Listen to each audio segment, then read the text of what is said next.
Organising organising का मतलब होता है हिंदी में कहें तो आयोजन करना या फिर संयोजित करना या फिर संगठित करना। क्लियर? तो यानी कि चीजों को अरेंज करना सिस्टमैटिक तरीके से। सपोज कि आप स्कूल में हैं या फिर कॉलेज में हैं और आपको जो है एक फेस्ट ऑर्गेनाइज करना है अपने स्कूल कॉलेज में। क्लियर? तो आप इस फेस्ट को ऑर्गेनाइज करने के लिए आपको डिफरेंट डिफरेंट एक्टिविटीज परफॉर्म करनी पड़ेंगी, फिर जाके जिस दिन आप फेस्ट कंडक्ट कराना चाहते हैं उस दिन फाइनली वो फेस्ट आप कंडक्ट करा पाएंगे। यानी कि लाइटिंग आपको अरेंज करनी पड़ेगी, आपको स्टेज डेकोरेट करना पड़ेगा, आपको जो है रिसेप्शन सेट करना पड़ेगा, टिकट्स, बैनर, जो है इनविटेशन कार्ड और जो अलग-अलग जो है वहाँ पर जो अथॉरिटीज़ आएँगी उनको जो है आपको इनवाइट करना पड़ेगा। तो बहुत सारी वहाँ पर एक्टिविटीज़ परफॉर्म करनी पड़ती हैं। तो उन एक्टिविटीज़ को आप जो है पहले आइडेंटिफाई करोगे कि क्या-क्या काम करना है, फिर उस काम को कौन करेगा वो सारी चीज़ें आप डिसाइड करते हो। तो यही सारी चीज़ें ऑर्गेनाइजिंग कहलाती है। यानी कि आप क्या करोगे, पहले आप वर्क क्या परफॉर्म करना है उसको आइडेंटिफाई करोगे। Identify the work to be perform, जैसे कि प्रिंटिंग करना है इनविटेशन कार्ड को, पहले उसको इनविटेशन कार्ड को बनाओगे, उसको प्रिंट करोगे, पोस्टर्स जो है डिज़ाइन करोगे, उसको बाद उसको प्रिंट करोगे, पब्लिसिटी करनी होगी, डेकोरेशन करना होगा, टिकट्स जो है वहाँ पर बाँटने होंगे। तो डिफरेंट डिफरेंट एक्टिविटीज़ वहाँ पर जो है परफॉर्म करनी पड़ेगी उस फेस्ट को कंडक्ट करने के लिए, और उस एक्टिविटीज़ को आप पहले आइडेंटिफाई करोगे कि क्या-क्या काम करना है, ठीक है? एक सक्सेसफुल फेस्ट ऑर्गेनाइज करने के लिए क्या-क्या काम करना होगा। उसके बाद फिर जो अलग-अलग एक्टिविटीज़ हैं, उनको आप ग्रुप करोगे, group the work to be perform, यानी कि बहुत सारे ऐसे एक्टिविटीज़ होंगी जो कि एक सिमिलर नेचर की होंगी। जैसे कि आप इन्विटेशन कार्ड को डिज़ाइन करना और पोस्टर को डिज़ाइन करना और प्रिंट करना, ये दोनों सिमिलर नेचर के हैं। तो इसको जो है एक साथ जो है ग्रुप कर दोगे। यानी कि जो इन्विटेशन कार्ड जो है डिज़ाइन करेगा, प्रिंट करेगा, वही पोस्टर को भी डिज़ाइन करेगा और जो है उसको प्रिंट करेगा। तो आप यहाँ पे करते हो ग्रुपिंग ऑफ द एक्टिविटीज़, यानी कि आप जो है सिमिलर नेचर के वर्क को ग्रुप कर देते हो। और उसके बाद फिर क्या करोगे, आप जो अलग-अलग वर्क आपने जो है ग्रुपिंग की है, उसको जो है असाइन कर दोगे किसी पर्सन को, किसी स्टूडेंट को, किसी जो है कलीग को, जो कि वो परफॉर्म करेगा उस टास्क को। यानी कि मिस्टर ए हैं, तो वो जो है इन्विटेशन कार्ड बनाएँगे, उसको डिज़ाइन करेंगे। मिस्टर बी हैं, वो पब्लिसिटी का काम करेंगे। मिस्टर सी हैं, वो जो है फाइनेंस को मैनेज करेंगे। ठीक है? मिस्टर डी हैं, वो टिकट्स डिस्ट्रीब्यूट करेंगे। तो अलग-अलग जो है टास्क जो आपने ग्रुप किया है, उसको जो है वो आप डिफरेंट डिफरेंट पर्सन को असाइन कर देते हो, और वहाँ पर जो है आप रिस्पॉन्सिबिलिटी और अथॉरिटी जो है वहाँ पर सेटअप करते हो कि मिस्टर ए की रिस्पॉन्सिबिलिटी है कि इन्विटेशन कार्ड को डिज़ाइन करके सभी जो भी हमारे गेस्ट हैं उनको तक पहुँच जाना चाहिए। मिस्टर बी की रिस्पॉन्सिबिलिटी होगी कि उसकी पब्लिसिटी करनी है। मिस्टर सी की रिस्पॉन्सिबिलिटी होगी कि टिकट को डिस्ट्रीब्यूट करना है। मिस्टर डी की रिस्पॉन्सिबिलिटी होगी कि सभी अथॉरिटीज़ को वहाँ पर उनको चेयर मिल जाए। क्लियर? तो यानी कि आप रिस्पॉन्सिबिलिटी और अथॉरिटी यानी कि उनको पावर भी देते हो। रिस्पॉन्सिबिलिटी के साथ-साथ आप उनको पावर भी देते हो कि ये काम आप करोगे, जिसका डिसीजन मेकिंग आप ले सकते हो। क्लियर? तो ये जो है आप वहाँ पर डिफाइन करते हो और असाइन कर देते हो। उसके बाद एक रिलेशनशिप भी वहाँ पर बनता है कि कौन किसको रिपोर्ट करेगा, कौन किसको कम्युनिकेट करेगा। वहाँ पर एक जो है सुपरवाइज़र भी होंगे ना, कि जो सभी टास्क को जो है वहाँ पर मैनेज कर रहे होंगे, तो उनको जो है उनके बीच में एक रिलेशनशिप आप बनाते हो कि मिस्टर ए मिस्टर बी को रिपोर्ट करेंगे, मिस्टर बी मिस्टर सी को रिपोर्ट करेंगे। तो इस तरीके से अथॉरिटी और वहाँ पर जो है रिस्पॉन्सिबिलिटी वहाँ पर असाइन करते हैं, और वहाँ पर सीनियरिटी आप जो है डिसाइड करते हो कि कौन सुपीरियर होगा, कौन सबऑर्डिनेट होगा। और उसके बाद इन सभी के बीच में क्या होता है कि कोऑर्डिनेट होता है, टास्क को जो है कोऑर्डिनेट किया जाता है, जिससे कि फाइनल डे पे जो फेस्ट है उसको सही तरीके से सक्सेसफुल तरीके से वहाँ पर ऑर्गेनाइज किया जा सके कि पहले कौन-सी एक्टिविटी होगी, कौन जो है बुके देगा, कौन जो है लाइट लैंप करेगा, कौन जो है दूसरा फंक्शन परफॉर्म करेगा, कौन जो है कंक्लूजन बोलेगा, लास्ट में जो है वेलकम स्पीच जाती है शुरुआत में वो कौन बोलेगा, और लास्ट का स्पीच कौन देगा। तो ये सारी चीज़ें जो वहाँ पर आप जो है ऑर्गेनाइज करते हो, तो यही चीज़ ऑर्गेनाइजिंग होती है। क्लियर? कि आपको फेस्ट जो है कंडक्ट करना था, तो उसके लिए आपने क्या किया, पूरा ऑर्गेनाइज किया, फेस्ट को कैसे कंडक्ट करना है वो चीज़ें आपने यहाँ पर ऑर्गेनाइज की, संगठित की, संयोजित की कि कौन-कौन सी एक्टिविटी परफॉर्म करनी है। सिमिलर नेचर के जो वर्क हैं उनको आपने ग्रुप किया, फिर उसके बाद जो है उसको असाइन कर दिया कि मिस्टर ए परफॉर्म करेंगे, मिस्टर बी परफॉर्म करेंगे, और फिर उसके बाद आपने जो है उनके बीच में अथॉरिटी और रिस्पॉन्सिबिलिटी का जो है रिलेशनशिप क्रिएट कर दिया, और फिर कोऑर्डिनेशन वहाँ पर होता है, और जिसके साथ जो है कोऑर्डिनेशन के ज़रिए आप जो है फाइनल टास्क को वहाँ पर अचीव कर लेते हो। तो ऑर्गेनाइजिंग का मतलब क्या हो गया? Organising is the process of identifying and grouping the work to be performed, defining and delegating responsibility and authority, and establishing relationship for the purpose of enabling people to work most effectively together in accomplishing objective। तो यही जो होता है organising. तो organising जो है एक process है। ऑर्गेनाइजिंग के जरिए जो है आप जो भी टास्क, जो भी आपका ऑब्जेक्टिव है, उसको अचीव करने के लिए पहले आप जो भी वर्क परफॉर्म करना है उसको आइडेंटिफाई करते हो, उसको ग्रुप करते हो, फिर जो है वहाँ पर रिस्पॉन्सिबिलिटी अथॉरिटी को डेलीगेट करते हो कि किसकी क्या रिस्पॉन्सिबिलिटी होगी, क्या अथॉरिटी होगी, फिर रिलेशनशिप वहाँ पर एस्टेब्लिश होता है, और जिससे कि ये रिलेशनशिप जब एस्टेब्लिश हो जाता है तो वो इफेक्टिवली जो है अपने गोल को, अपने ऑब्जेक्टिव को वो अचीव कर लेते हैं। तो ये डेफिनेशन दी थी लुइस एलन ने। क्लियर? इसी तरीके से थियो हेमन ने डेफिनेशन दी। उन्होंने कहा कि organising is the process of defining and grouping the activities of the enterprise and establishing authority relationship among them. तो ऑर्गेनाइजेशन के पॉइंट ऑफ व्यू से बात करें तो ऑर्गेनाइजेशन के पॉइंट ऑफ व्यू से क्या हो गया कि यहाँ पर जो भी एक्टिविटीज एंटरप्राइज में ऑर्गेनाइजेशन में परफॉर्म करनी है उनको पहले आप डिफाइन करते हैं, फिर ग्रुप करते हैं और उसके बाद जो है वहाँ पर अथॉरिटी रिलेशनशिप जो है एस्टेब्लिश किया जाता है जिससे कि ऑब्जेक्टिव को अचीव किया जा सके, टास्क को परफॉर्म किया जा सके। आप जो है फंक्शंस जो है मैनेजमेंट के होते हैं तो वहाँ पर क्या होता है कि पहले आप प्लान करते हो कि क्या-क्या करना है। क्लियर? प्लान के बाद ही तो आप चीज़ों को ऑर्गेनाइज करोगे। जो आपने प्लान बनाया उस प्लान के अकॉर्डिंग आपको क्या ह्यूमन रिसोर्स चाहिए, क्या आपको जो है रॉ मटेरियल चाहिए, क्या आपको इक्विपमेंट चाहिए, वो सारी चीज़ें क्या करते हो आप ऑर्गेनाइज करते हो। कैसा आपका ऑर्गेनाइजेशन का स्ट्रक्चर होगा, यानी कि कौन सुपीरियर होगा, कौन सबऑर्डिनेट होगा, एक मैनेजर के अंदर कितने एम्प्लॉयी वर्क कर रहे होंगे, वो सारी चीज़ें जो है यहाँ पर आप ऑर्गेनाइज करते हो सिस्टमैटिक तरीके से, जिससे कि कोई भी यहाँ पर क्योस ना हो, कोई भी कंफ्यूजन ना हो। पता चला कि मिस्टर ए जो है वो मिस्टर बी को भी रिपोर्ट कर रहे हैं, मिस्टर सी को भी रिपोर्ट कर रहे हैं, तो वहाँ पर उसको पता ही नहीं है कि उसको किसको रिपोर्ट करना है।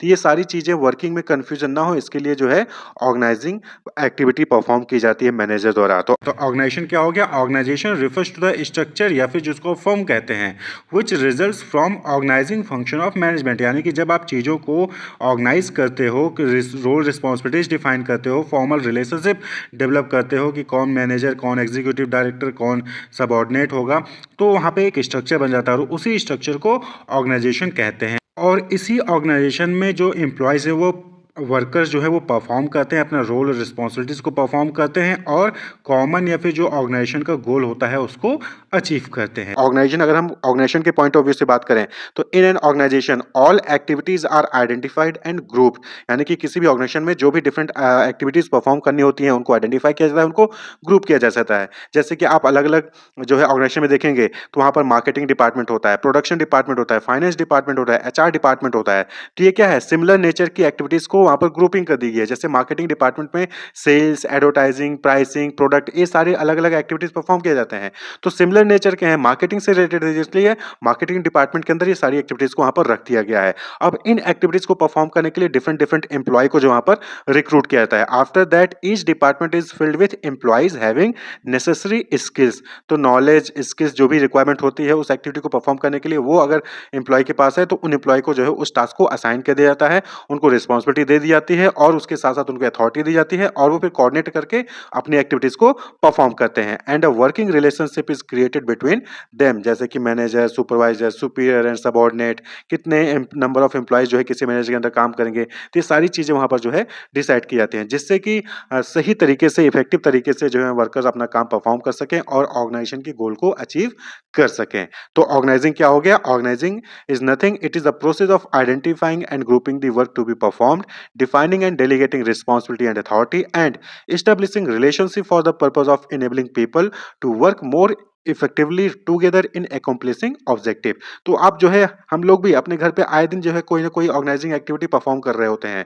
जैसे कि एग्जाम आने वाला है तो आप जो है ऑर्गेनाइज करते हो वहाँ पर कि आपका जो है टाइम टेबल क्या होगा, आप पहले कौन सा सब्जेक्ट पढ़ोगे, उसके बाद कौन सा सब्जेक्ट पढ़ोगे, आप जो है बुक्स वहाँ पर अरेंज करते हो, वहाँ पर आप पेन पेंसिल जो भी आपको इक्विपमेंट चाहिए लिखने के लिए वो सारी चीज़ें अरेंज करते हो। कोई गेस्ट आ गया है तो फिर वहाँ पर आप सारी चीज़ों को ऑर्गेनाइज करते हो कि गेस्ट कहाँ पर बैठेगा, कहाँ पर खाना खाएगा, क्या खाना खाएगा, सब्जी लानी है मार्केट से, स्वीट्स लाने, नमकीन लाने हैं, चाय कब बनाएंगे, पहले चाय आएगा कि पहले मीठा आएगा, वो सारी चीज़ें आप ऑर्गेनाइज करते हो। तो वही चीज़ ऑर्गेनाइजिंग होती है। तो इसी तरीके से जो बिजनेस ऑर्गेनाइजेशन है वो भी अपने बिजनेस को रन करने के लिए जो डिफरेंट एक्टिविटीज होती हैं उनको ऑर्गेनाइज करते हैं। तो दैट इज ऑर्गेनाइजिंग। क्लियर? अब बात कर लें कि steps in the process of organising. तो ऑर्गेनाइजिंग के प्रोसेस में क्या-क्या स्टेप्स होते हैं? तो देखिए, इसको प्रोसेस ऑफ ऑर्गेनाइजिंग कह लीजिए या फिर steps in the process of organising. तो यहाँ पर टोटल 4 इंपॉर्टेंट स्टेप्स हैं जो कि आपने अभी डेफिनिशन में देख लिया। तो जब भी कोई चीज़ ऑर्गेनाइज़ करनी है तो सबसे पहले होता है कि पहले आप वहाँ पर वर्क को आइडेंटिफ़ाई करिए और उसको डिवाइड करिए। The work is divided into manageable activities so that duplication can be avoided and the burden of work can be shared among the employees. अब देखिए, मार्केटिंग में बहुत सारी एक्टिविटीज़ होती हैं तो एक पर्सन मार्केटिंग की सारी एक्टिविटीज़ को परफॉर्म नहीं कर पाएगा। तो यहाँ पर क्या होता है कि पहले आप एक्टिविटी को आइडेंटिफ़ाई करिए, उसके बाद जो है डिफरेंट डिफरेंट टास्क को आइडेंटिफ़ाई करिए और उस टास्क को डिफरेंट पर्सन को, डिफरेंट एम्प्लॉय को वहाँ पर जो है असाइन करिए। करिए जिससे कि एक ही पर्सन पे सारा बर्डन ना आए। तो यहाँ पर पहला जो है स्टेप क्या होता है कि आइडेंटिफाई करिए एंड वर्क को डिवाइड करिए। दूसरा है डिपार्टमेंटलाइजेशन। डिपार्टमेंटलाइजेशन जैसा कि हमने बताया कि जो सिमिलर नेचर के एक्टिविटीज़ हैं उनको एक डिपार्टमेंट बना दिए, दूसरे सिमिलर नेचर के हैं उनको दूसरा डिपार्टमेंट बना दिए। तो those activities which are similar in nature are grouped together. तो डिपार्टमेंट क्या होता है कि यहाँ पर जो है सिमिलर नेचर के एक्टिविटीज़ को ग्रुप कर दिया जाता है। This group process is called departmentalisation. जैसे कि HR department, marketing department, finance department. तो यहाँ पर देखेंगे तो फाइनेंस डिपार्टमेंट है तो वहाँ पर फाइनेंस से रिलेटेड चीज़ें ही, अकाउंटिंग से रिलेटेड चीज़ें वहाँ पर देखी जाएंगी। मार्केटिंग डिपार्टमेंट है तो वहाँ पर मार्केटिंग की जो डिफरेंट एक्टिविटीज़ होती हैं उनको डील किया जाएगा, चाहे वो सेल्स हो, चाहे वो प्रोडक्ट से रिलेटेड हो, चाहे वो प्रमोशन से रिलेटेड हो, प्राइसिंग से हो, तो वो सब मार्केटिंग डिपार्टमेंट में आएगा। एचआर डिपार्टमेंट है तो वहाँ पर रिक्रूटमेंट, सिलेक्शन, परफॉर्मेंस अप्रेजल जो है, एम्प्लॉयमेंट का जो बेनिफिट्स देना होता है, सैलरी, वेजेस, वो सारी चीज़ें वहाँ पर डील की जाती हैं। तो डिपार्टमेंटलाइजेशन क्लियर, यानी कि grouping together similar nature of activities. उसके बाद जब आपने वर्क को आइडेंटिफाई कर लिया, डिवाइड कर लिया, डिपार्टमेंट बना दिया, अब जो है आप क्या करोगे, ड्यूटीज़ को असाइन करोगे। किसको? इंडिविजुअल्स को, यानी कि एम्प्लॉइज़ को। Each department is placed under the charge of an individual. Her department का आप देखते होंगे कि वहाँ पर मैनेजर होता है। जैसे आप अपने कॉलेज में हैं तो आप देखेंगे कि जैसे कि इलेक्ट्रॉनिक्स डिपार्टमेंट है तो वहाँ का हेड ऑफ डिपार्टमेंट कोई और होगा, मैनेजमेंट डिपार्टमेंट है तो उनका हेड ऑफ डिपार्टमेंट कोई और होगा। तो इसी तरीके से आप क्या करते हो, अलग अलग डिपार्टमेंट को वहाँ पर जो है असाइन करते हो किसी इंडिविजुअल को। Jobs are then allocated to the member of each department in accordings to their skill and competencies. उसके बाद जो है जो उस डिपार्टमेंट में जो डिफरेंट टाइप के जॉब्स होते हैं, डिफरेंट टाइप की एक्टिविटीज होती हैं, उनको परफॉर्म करने के लिए अदर मेंबर्स को वहाँ पर जो है असाइन कर दिया जाता है। जैसे कि आप मैनेजमेंट डिपार्टमेंट से हैं तो आपके हेड ऑफ डिपार्टमेंट होंगे, उसके बाद और फैकल्टीज होंगी और अलग अलग फैकल्टीज को उनकी नॉलेज, उनकी कैपेबिलिटीज के अकॉर्डिंग उनको कौन सा सब्जेक्ट पढ़ाना है वो उनको असाइन कर दिया जाता है। तो that is assignment of duties की मार्केटिंग सब्जेक्ट कौन पढ़ाएगा, फाइनेंस कौन पढ़ाएगा, अकाउंटिंग कौन पढ़ाएगा। तो अलग अलग टीचर्स हैं, यानी कि वो मेंबर हो गए डिपार्टमेंट के, और हेड कौन हो गया, वो जो है पर्टिकुलर इंडिविजुअल हो गया, इंचार्ज हो गया उस डिपार्टमेंट का। क्लियर? तो the work must be assign to those who are best fitted to perform it well. तो यहाँ पर ध्यान रखना है कि जब आप डिपार्टमेंटेशन कर लेते हैं उसके बाद जो वर्क आप असाइन कर रहे हो वो ऐसे ही एम्प्लॉय को, ऐसे ही मेंबर को असाइन करना चाहिए जो कि उस एक्टिविटीज को परफॉर्म करने में माहिर है। अगर अकाउंटिंग में आपकी नॉलेज है तो आपको अकाउंटिंग का ही काम मिलना चाहिए, आपको मार्केटिंग या फिर सेल्स का काम नहीं मिलना चाहिए। क्लियर? तो ये चीज हो गई असाइनमेंट ऑफ ड्यूटीज। और उसके बाद जब आप ड्यूटीज असाइन कर दिए तो अब आप जो है अथॉरिटी एंड रिपोर्टिंग रिलेशनशिप वहां पर जो है क्रिएट करिए, यानी कि कौन किसको रिपोर्ट करेगा, कौन किसके पास क्या पावर्स होंगी। Each individual should also know who he has to take orders from and to whom he is accountable। यानी कि सभी मेंबर्स को वहां पर ये चीज पता होनी चाहिए हर डिपार्टमेंट में कि उनको किसके ऑर्डर को फॉलो करना है और उनको किसको रिपोर्ट करना है। जैसे स्टूडेंट्स हैं तो स्टूडेंट्स सीधे जो है कॉलेज के चेयरमैन के पास नहीं पहुंच जाते हैं, कॉलेज के प्रिंसिपल्स के पास नहीं पहुंच जाते। पहले वो क्या करते हैं कि स्टूडेंट्स को अगर कोई प्रॉब्लम है तो पहले वो अपने टीचर्स, क्लास टीचर के पास जाएंगे। क्लास टीचर जो है अगर सॉल्व नहीं कर पाता तो क्लास टीचर के ऊपर हेड होते हैं, हेड के पास जाएंगे। अगर हेड भी सॉल्व नहीं कर पाता तो प्रिंसिपल के पास जाते हैं। तो इसी तरीके से हर ऑर्गेनाइजेशन में भी क्या होता है कि वहाँ पर रिलेशनशिप अथॉरिटी वहाँ पर डिफाइन की जाती है, किसको कौन रिपोर्ट करेगा। अब जैसे फैकल्टी मेंबर हो तो फैकल्टी मेंबर अपने हेड ऑफ डिपार्टमेंट को रिपोर्ट करते हैं, और हेड ऑफ डिपार्टमेंट जो उनके सुपीरियर होते हैं या फिर कॉलेज के चेयरमैन हो गए तो उनको रिपोर्ट करते हैं। तो रिपोर्टिंग रिलेशनशिप वहाँ पर डेवलप की जाती है। अथॉरिटी यानी कि किसकी क्या पावर होगी वो चीज़ वहाँ पर डेवलप की जाती है। The establishment of such clear relationship help to create a hierarchical structure and helps in coordination amongst various department. तो जब आप एक रिलेशनशिप वहाँ पर क्रिएट कर देते हो हर मेंबर के बीच में, हर डिपार्टमेंट के बीच में, तो इससे क्या होता है कि एक हायरार्किकल स्ट्रक्चर जो है डेवलप हो जाता है, उसी को ऑर्गेनाइजेशन कहा जाता है। क्लियर? और इससे जो है आसानी से कोऑर्डिनेट करके वहाँ पर जो है अलग डिपार्टमेंट में काम या जो ऑब्जेक्टिव होता है हर डिपार्टमेंट का वो अचीव हो जाता है। तो ये जो है स्टेप्स होते हैं ऑर्गेनाइजिंग के। क्लियर? तो ऑर्गेनाइजिंग प्रोसेस या फिर steps in process of organising कह सकते हैं। तो सबसे पहले आप वर्क को आइडेंटिफाई करोगे, डिवाइड करोगे, फिर सिमिलर नेचर की जो वर्क है उनको ग्रुप करोगे जिसको हम डिपार्टमेंटलाइजेशन कहते हैं। उसके बाद ड्यूटीज को असाइन किया जाता है मेंबर्स को, और उसके बाद जो है एक अथॉरिटी उनको एस्टेब्लिश की जाती है कि उनकी क्या पावर होंगी, और रिपोर्टिंग रिलेशनशिप जो है वहाँ पर डेवलप किया जाता है। क्लियर? तो organising means process of defining and grouping the activities of the enterprise and establishing authority relationship among them। Organisation का इंपॉर्टेंस क्या है, ये सारी चीज़ें जो आप कर रहे हैं कि अथॉरिटी डेलीगेट कर रहे हैं, एक्टिविटीज़ को, सिमिलर एक्टिविटीज़ को ग्रुप कर रहे हैं, तो इससे क्या बेनिफिट होगा। क्लियर? तो सबसे important effective management of HR and and resources, यानी कि जब आप क्लियरली रिस्पॉन्सिबिलिटीज़ और रोल को डिफाइन करेंगे कि मिस्टर ए की ये रिस्पॉन्सिबिलिटीज़ हैं, मिस्टर बी की ये रिस्पॉन्सिबिलिटीज़ हैं, मिस्टर ए को ये रिसोर्सेज दिया जाएगा, मिस्टर बी को ये रिसोर्सेज दिया जाएगा, तो आप सही तरीके से जो ह्यूमन रिसोर्स है, एम्प्लॉय और रिसोर्सेज हैं, उसको मैनेज कर सकेंगे कि कहाँ पर किसको कितना रिक्वायरमेंट है। क्लियरिटी ऑफ वर्किंग रिलेशनशिप, आपने यहाँ पर रोल और रिस्पॉन्सिबिलिटीज़ को डिफाइन कर रखा है, अथॉरिटी रिस्पॉन्सिबिलिटी को डिफाइन कर रखा है कि कौन सुपीरियर होगा, कौन सबॉर्डिनेट होगा। तो यहाँ पे क्या होगा कि आपका जो वर्किंग रिलेशनशिप है क्लियर होगा, आपको पता होगा कि आपका बॉस कौन है, आपको किसको रिपोर्ट करना है, कब रिपोर्ट करना है, कैसे रिपोर्ट करना है, वो सारी चीज़ें यहाँ पे क्या होंगी, क्लियर होंगी। तो इससे आपका जो मैनेजमेंट है और जो परफॉर्मेंस है वो इंप्रूव होगा। Clarity of role and responsibilities which increase performance and job satisfaction, जब आपको आपके रोल्स, आपकी रिस्पॉन्सिबिलिटीज पता होंगी और उसके अकॉर्डिंग आपको अथॉरिटी दी गई होगी, तो आप अपने जो टास्क है, जो रोल है, उसको अच्छे से परफॉर्म कर पाएंगे, और जब परफॉर्म कर पाएंगे तो कहीं ना कहीं आपका जॉब सेटिस्फैक्शन भी वहाँ पे होगा। तो ये भी जो है इंपॉर्टेंस हो गया। नेक्स्ट है ऑप्टिमम यूज़ ऑफ एचआर, यानी कि क्लियरली यहाँ पे जो है आप ह्यूमन रिसोर्स को ऑप्टिमम तरीके से, मैक्सिमम तरीके से यूटिलाइज कर सकते हैं। आपको पता होगा कि किस एम्प्लॉय को ज़्यादा टास्क दिया गया, किस एम्प्लॉय के पास कम टास्क है, उसके अकॉर्डिंग जो है उसको फर्दर टास्क दे सकते हैं। वहीं पे आप जो है उसकी परफॉर्मेंस को भी मेजर कर सकते हैं कि कौन एम्प्लॉय जो है अच्छा परफॉर्म कर रहा है, कौन एम्प्लॉय कम परफॉर्म कर रहा है। जो कम अच्छा परफॉर्म कर रहा होगा उसको आप फर्दर ट्रेनिंग और डेवलपमेंट के लिए जो है यहाँ पे भेज सकते हैं। तो ऑप्टिमम यूटिलाइजेशन यहाँ पे एचआर का होता है।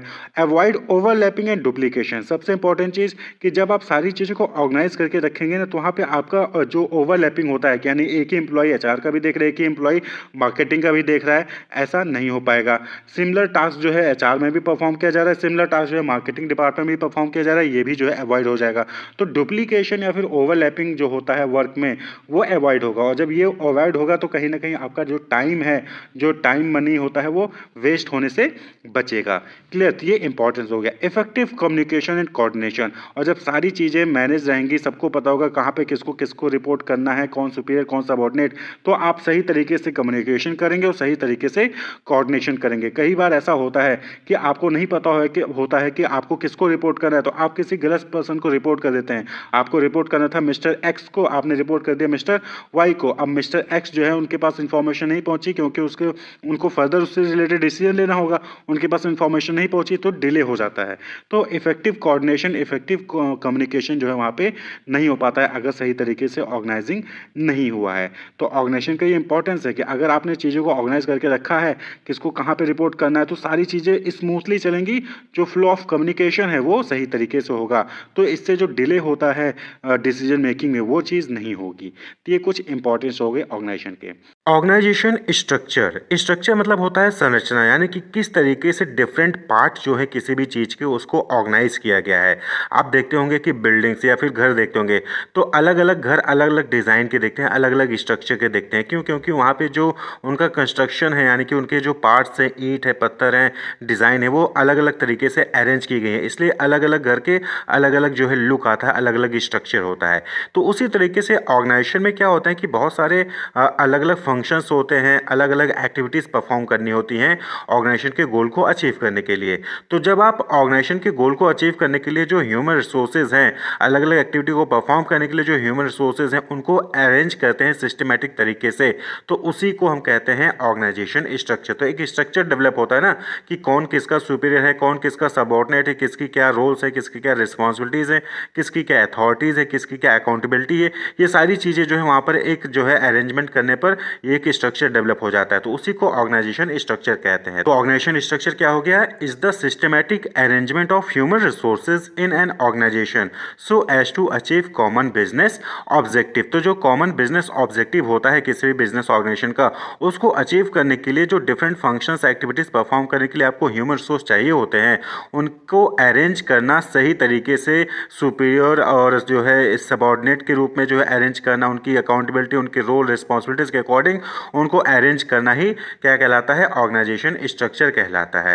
यानी कि जब आप उसको अरेंज करते हो तो एक स्ट्रक्चर बनता है, और उस स्ट्रक्चर को ऑर्गेनाइजेशन स्ट्रक्चर कहते हैं। अब एग्जांपल के तौर पे समझिए कि मिस्टर ओम है, उन्होंने एक अपनी ट्रैवल एजेंसी ओपन की है। अब ट्रैवल एजेंसी ओपन की है तो उसमें बहुत सारे फंक्शंस परफॉर्म करने पड़ते हैं, जैसे ऑपरेशन से रिलेटेड हो गया, सेल्स रिलेटेड हो गया, एडमिनिस्ट्रेशन से रिलेटेड हो गया, ट्रैवल काउंसलिंग हो गया, रिजर्वेशन और टिकटिंग को रिलेटेड हो गया, कस्टमर केयर से रिलेटेड एक्टिविटीज़ हैं, अकाउंट्स एग्जीक्यूटिव की एक्टिविटीज़ है, बुक कीपिंग, कैशियर, तो ये सारे अलग अलग एक्टिविटीज़ है, फंक्शंस होते हैं जो कि ट्रैवल एजेंसी में परफॉर्म करने पड़ते हैं। तो अब जो मिस्टर ओम है वो क्या कहते हैं कि रोल, रिस्पॉन्सिबिलिटीज़, ड्यूटीज़ को डिफाइन करने के लिए वो क्या करते हैं कि जो एजेंसी है उसके डिफरेंट वर्क को डिवाइड कर देते हैं into 3 sub head, operation, sales and administration. तो उन्होंने क्या किया, to define role, responsibilities, duties etcetera, he has divide the entire work of the agency into 3 sub head based on the functions namely operation, sales and administration. Clear. अब उसके बाद operation में अलग अलग एक्टिविटीज परफॉर्म करनी होती है, sales में अलग एक्टिविटीज, एडमिनिस्ट्रेशन में भी अलग एक्टिविटीज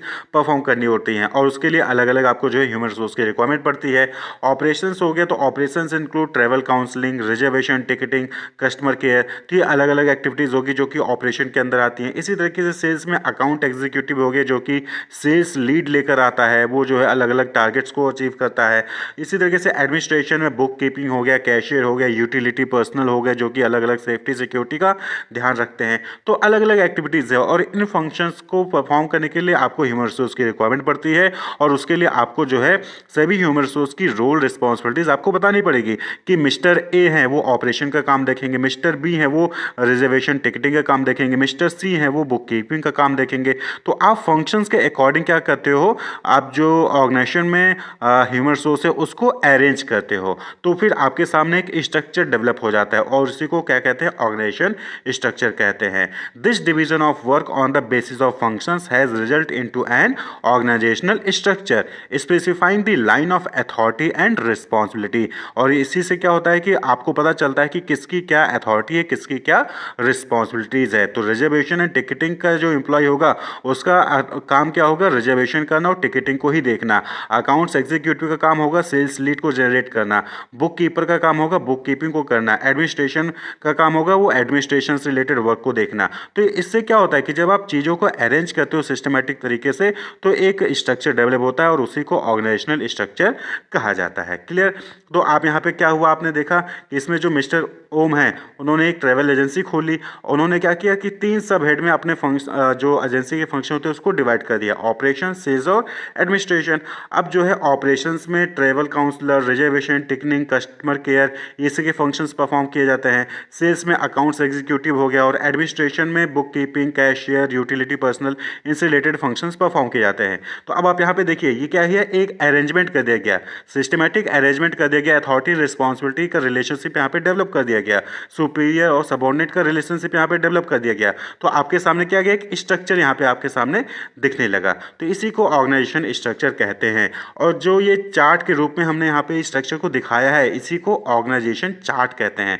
तो ऑर्गेनाइजेशन चार्ट क्या हो गया, एक graphical representation of the structure of an organisation showing the relationship of the position और जॉब विद इन इट। तो किसी भी ऑर्गेनाइजेशन में जो भी पोजीशंस होते हैं, जो भी जॉब होते हैं, जब आप उसका ग्राफिकल रिप्रेजेंटेशन करते हैं चार्ट में तो उसी को क्या कहा जाता है, ऑर्गेनाइजेशनल चार्ट कहा जाता है। और ये ऑर्गेनाइजेशनल चार्ट किस चीज़ को रिप्रेजेंट करता है, ऑर्गेनाइजेशन के स्ट्रक्चर को रिप्रेजेंट करता है। क्लियर। तो ऑर्गेनाइजेशनल स्ट्रक्चर क्या हो गया, is the systematic arrangement of human resources in an organisation so as to achieve common business objective.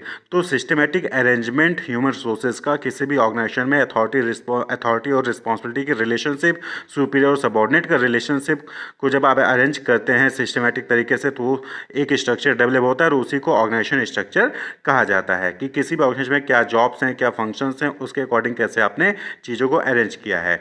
It provides the means for clarifying and communicating the lines of responsibility, authority and accountability. तो organisation structure के according ही जो है आप clarify कर सकते हो और आसानी से कम्युनिकेट कर सकते हो कि किसकी क्या रिस्पॉन्सिबिलिटीज़ है। अब आप जो है ऑपरेशंस वाले से अकाउंट का जो है काम पूछ रहे हो या फिर सेल्स वाले से ऑपरेशन का काम पूछ रहे हो तो यहाँ पे क्या होता है कि मिसमैच हो जाता है, यहाँ पे कंफ्यूजिंग हो जाता है। तो जब आपको क्लियर रहेगा कि ऑपरेशन का मिस्टर ए संभाल रहे हैं तो मिस्टर ए से आप ऑपरेशन का ही पूछेंगे, मिस्टर बी सेल्स का देखें तो मिस्टर बी से आप सेल्स का ही पूछेंगे। तो ये क्लेरिफाई होता है और यहाँ पे आसानी से आप जो है कम्युनिकेशन भी कर सकते हो किसकी क्या रिस्पॉन्सिबिलिटी होती है और अकाउंटेबिलिटी के बेसिस पे। क्लियर। देन है the organisational structure also determine how information flows between level within the company. Organisation structure के बेसिस पे आप इसको भी डिटरमाइन कर सकते हो कि कैसे जो है इंफॉर्मेशन वो फ्लो करता है कंपनी के अंदर, यानी कि कौन एमडी है, कौन जो है मैनेजिंग डायरेक्टर है, कौन जो है एम्प्लॉय है, कौन सबॉर्डिनेट है, कौन सुपीरियर है, ये सारी चीज़ें, कौन ऑपरेशनल हेड है, कौन एचआर हेड है। तो आप सारी चीज़ें आसानी से डिपिक्ट कर सकते हैं और आसानी से समझ सकते हैं कि इंफॉर्मेशन कहाँ से कैसे फ्लो कर रही है। It is a framework for organising formal relationship in an organisation. तो ये ऑर्गेनाइजेशन स्ट्रक्चर क्या हो गया, एक फ्रेमवर्क है जिसके जरिए आप जो है किसी भी ऑर्गेनाइजेशन में फॉर्मल रिलेशनशिप को डेवलप कर सकते हैं। Clear. Organisation structure is the outcome of the organising process. तो आपने फंक्शन ऑफ मैनेजमेंट पढ़ा होगा, planning, organising, staffing, directing, controlling. तो वहाँ पे जो सेकंड फंक्शन होता है दैट इज ऑर्गेनाइजिंग। तो ऑर्गेनाइजिंग, जब आप मैनेजमेंट करने के लिए चीज़ों को ऑर्गेनाइज करते हो, ह्यूमन रिसोर्स को ऑर्गेनाइज करते हो किसी भी ऑर्गेनाइजेशन के अंदर, तो एक स्ट्रक्चर डेवलप होता है और उसी का रिजल्ट क्या होता है, वो ऑर्गेनाइजेशन स्ट्रक्चर कहलाता है। ठीक है। तो ऑर्गेनाइजेशन स्ट्रक्चर कैसे आता है, क्योंकि आप चीज़ों को ऑर्गेनाइज करते हो तो वहाँ से ऑर्गेनाइजेशन स्ट्रक्चर जो है डेवलप होता है। It specify the relationship between people, work and resources. तो ऑर्गेनाइजेशन स्ट्रक्चर क्या आइडेंटिफाई करता है कि रिलेशनशिप को शो करता है कि पीपल कैसे एक दूसरे से आपस में रिलेटेड है, कौन सुपीरियर है, कौन सबऑर्डिनेट है, वर्क और रिसोर्सेज किसके क्या है, किसके क्या रिसोर्सेज चाहिए, किसको किसका क्या वर्क है, अथॉरिटी, रिस्पॉन्सिबिलिटी, ये सारी चीज़ें जो है वो स्पेसिफाई करता है कौन, organisation structure. The organisation structure of a firm is shown in an organisation chart. जैसा कि हमने यहाँ पे पहले दिखा दिया कि जो ऑर्गेनाइजेशन स्ट्रक्चर होता है उसको शो करने के लिए, ग्राफिकली रिप्रेजेंट करने के लिए हम एक चार्ट में शो करते हैं, उसको हम क्या कहते हैं, ऑर्गेनाइजेशन चार्ट कहते हैं। And a proper organisation structure is essential to ensure a smooth flow of communication and better control over the operation of a business enterprise. तो आपको ध्यान रखना है कि एक अच्छा ऑर्गेनाइजेशन स्ट्रक्चर जरूरी होता है किसी भी ऑर्गेनाइजेशन के सक्सेसफुल होने के लिए। अगर प्रॉपर ऑर्गेनाइजेशन स्ट्रक्चर है तो फिर आप जो है स्मूथली फ्लो कर सकते हैं कम्युनिकेशन का, आप आसानी से अपनी चीज़ों को कम्युनिकेट कर सकते हैं लोअर लेवल तक और बेटर कंट्रोल कर सकते हैं। आप ऑपरेशन की एक्टिविटी होगी, सेल्स की एक्टिविटी होगी या फिर जो एडमिनिस्ट्रेशन की एक्टिविटी होगी उसको आप अच्छे से कंट्रोल कर सकते हैं। आप सपोज करिए कि आपने ऑर्गेनाइजेशन जो है स्ट्रक्चर डेवलप ही नहीं किया था, आपने चीज़ों को सही तरीके से ऑर्गेनाइज ही नहीं किया था, तो अब आपको पता ही नहीं चलेगा कि जो सेल्स है या फिर जो रिजर्वेशन कम आ रहे हैं, फिर कस्टमर क्यों आपसे खुश नहीं है, आपको इसका रीज़न ही नहीं पता चलेगा। क्लियर। आपको पता ही नहीं चलेगा कि जो सेल्स लीड है वो क्यों नहीं आ रही है या फिर कहाँ पे प्रॉब्लम है, टिकट क्यों बुक नहीं हो पा रही है, तो आप क्लियर नहीं कर पाओगे। लेकिन जब चीज़ें आपने सही तरीके से अरेंज करके रखी होंगी तो आप आइडेंटिफाई कर सकते हो कि कहाँ पे किस स्टेप पे प्रॉब्लम है और उसको आप जो है रिजॉल्व कर सकते हो। तो ऑर्गेनाइजेशन स्ट्रक्चर जो है वो एक अच्छा ऑर्गेनाइजेशन स्ट्रक्चर जरूरी होता है किसी भी बिजनेस ऑर्गेनाइजेशन के गोल को अचीव करने के लिए। टाइप ऑफ ऑर्गेनाइजेशन स्ट्रक्चर या फिर हम इसको कह सकते हैं कि डिजाइन ऑफ ऑर्गेनाइजेशन स्ट्रक्चर, यानी कि ऑर्गेनाइजेशन का जो स्ट्रक्चर होगा वो किस टाइप का होगा, किस डिजाइन का होगा, और वो डिपेंड करता है कि किस टाइप की एक्टिविटीज जो है ऑर्गेनाइजेशन में परफॉर्म की जा रही है। और डिफरेंट टाइप ऑफ एक्टिविटीज जो परफॉर्म की जाती है ऑर्गेनाइजेशन में उसके बेसिस पे ब्रॉडली हम दो टाइप का स्ट्रक्चर वहां पर फॉर्म कर सकते हैं, that is functional structure and second is divisional structure. तो इन दोनों को हम यहाँ पर एक एक करके देखते हैं। तो सबसे पहले है फंक्शनल स्ट्रक्चर। देखिए फंक्शनल स्ट्रक्चर यानी कि जब ऑर्गेनाइजेशन में जो सिमिलर टाइप के जॉब्स होते हैं, सिमिलर और रिलेटेड जॉब्स होते हैं, जब आप उनकी ग्रुपिंग कर देते हो तो एक डिपार्टमेंट बन जाता है और उस डिपार्टमेंट को हम फंक्शनल डिपार्टमेंट कहते हैं। तो ऐसा ऑर्गेनाइजेशन जहां पर डिपार्टमेंट्स बनाए जाते हैं तो उस ऑर्गेनाइजेशन के स्ट्रक्चर को हम क्या कहते हैं, फंक्शनल स्ट्रक्चर कहते हैं। तो a functional structure is an organisational design that groups similar और रिलेटेड जॉब्स टुगेदर। यानी यहां पर क्या होता है कि सपोज करें कि सेल्स की एक्टिविटी है, एडवर्टाइजिंग की एक्टिविटी है, प्रमोशन की एक्टिविटी है, प्राइस की एक्टिविटी है, तो ये सब किस में आ गए, ये सब मार्केटिंग में आ जाते हैं। तो इन सभी एक्टिविटीज को ग्रुप करके क्या दे दिया गया, मार्केटिंग डिपार्टमेंट। इसी तरीके से अकाउंटिंग हो गया, परचेजिंग हो गया, तो इन सबको किस में रख दिया गया, फाइनेंस में रख दिया गया। इसी तरीके से रिक्रूटमेंट करना है, सिलेक्शन करना है, ट्रेनिंग करना है, परफॉर्मेंस अप्रेजल करना है, तो ये सब किस चीज की एक्टिविटी हो गई, ये सारी एक्टिविटी सिमिलर नेचर की है और इनको हम जो है ह्यूमन रिसोर्स डिपार्टमेंट के अंदर कर देते हैं। तो जब ऑर्गेनाइजेशन में फंक्शंस के अकॉर्डिंग जो है वहां पर डिवीजन किया जाता है तो उसको हम फंक्शनल स्ट्रक्चर कहते हैं। तो created by grouping activities on the basis of functions required for the achievement of organisational objective. तो ऑर्गेनाइजेशन के गोल को अचीव करने के लिए जब फंक्शंस के बेसिस पे एक्टिविटीज को ग्रुप कर दिया जाता है तो उससे जो स्ट्रक्चर फॉर्म परफॉर्म होता है उसी को हम फंक्शनल स्ट्रक्चर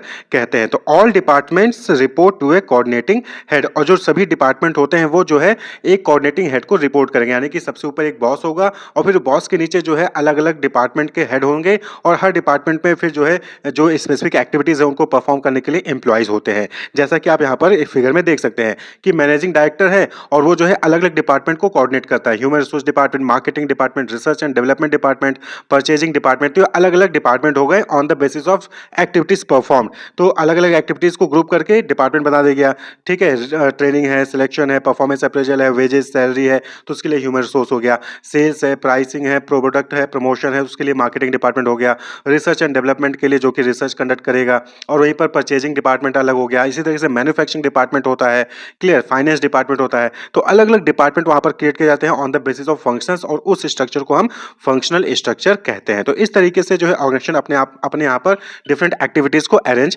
कर सकती है, क्लियर? इसी तरीके से बात कर लें इसकी सूटेबिलिटी की, तो it is most suitable when the size of the organisation is large. जब कंपनी का साइज है, यानी कि बहुत बड़ा, वहाँ पर बहुत ज़्यादा एम्प्लॉइज़ है, बहुत सारी एक्टिविटीज़ परफॉर्म की जा रही है, लार्ज कंपनी है, तो वहाँ पर जो है ये फंक्शनल स्ट्रक्चर जो है वो हेल्पफुल होता है। Has a diversified activities and operations require a high degree of specialisation, और जब वहाँ पर जो है जो डिफरेंट ऑपरेशन है उसमें स्पेशलाइज्ड होना जरूरी है, तो वहाँ पर जो है फंक्शनल स्ट्रक्चर का यूज़ किया जाता है, जिससे कि जो मार्केटिंग में एक्सपर्ट है वो मार्केटिंग का काम देखेगा, जो एचआर में एक्सपर्ट है वो एचआर का काम देखेगा, जो फाइनेंस में एक्सपर्ट है वो फाइनेंस का काम देखेगा, क्लियर? तो फंक्शनल स्ट्रक्चर लार्ज ऑर्गेनाइजेशन में जो है वहाँ पर यूज़ किया जाता है, और जहाँ पर स्पेशलाइजेशन की रिक्वायरमेंट होती है खासकर वहाँ पर जो है फंक्शनल स्ट्रक्चर का यूज़ किया जाता है। वहीं पर जो दूसरा है दैट इज डिविजनल स्ट्रक्चर। देखिए नाम से क्लियर है डिवीजन, यानी कि आप यहाँ पर डिवाइड कर देते हो पार्ट, अलग-अलग जो है यहाँ पर सेक्शंस बना देते हो।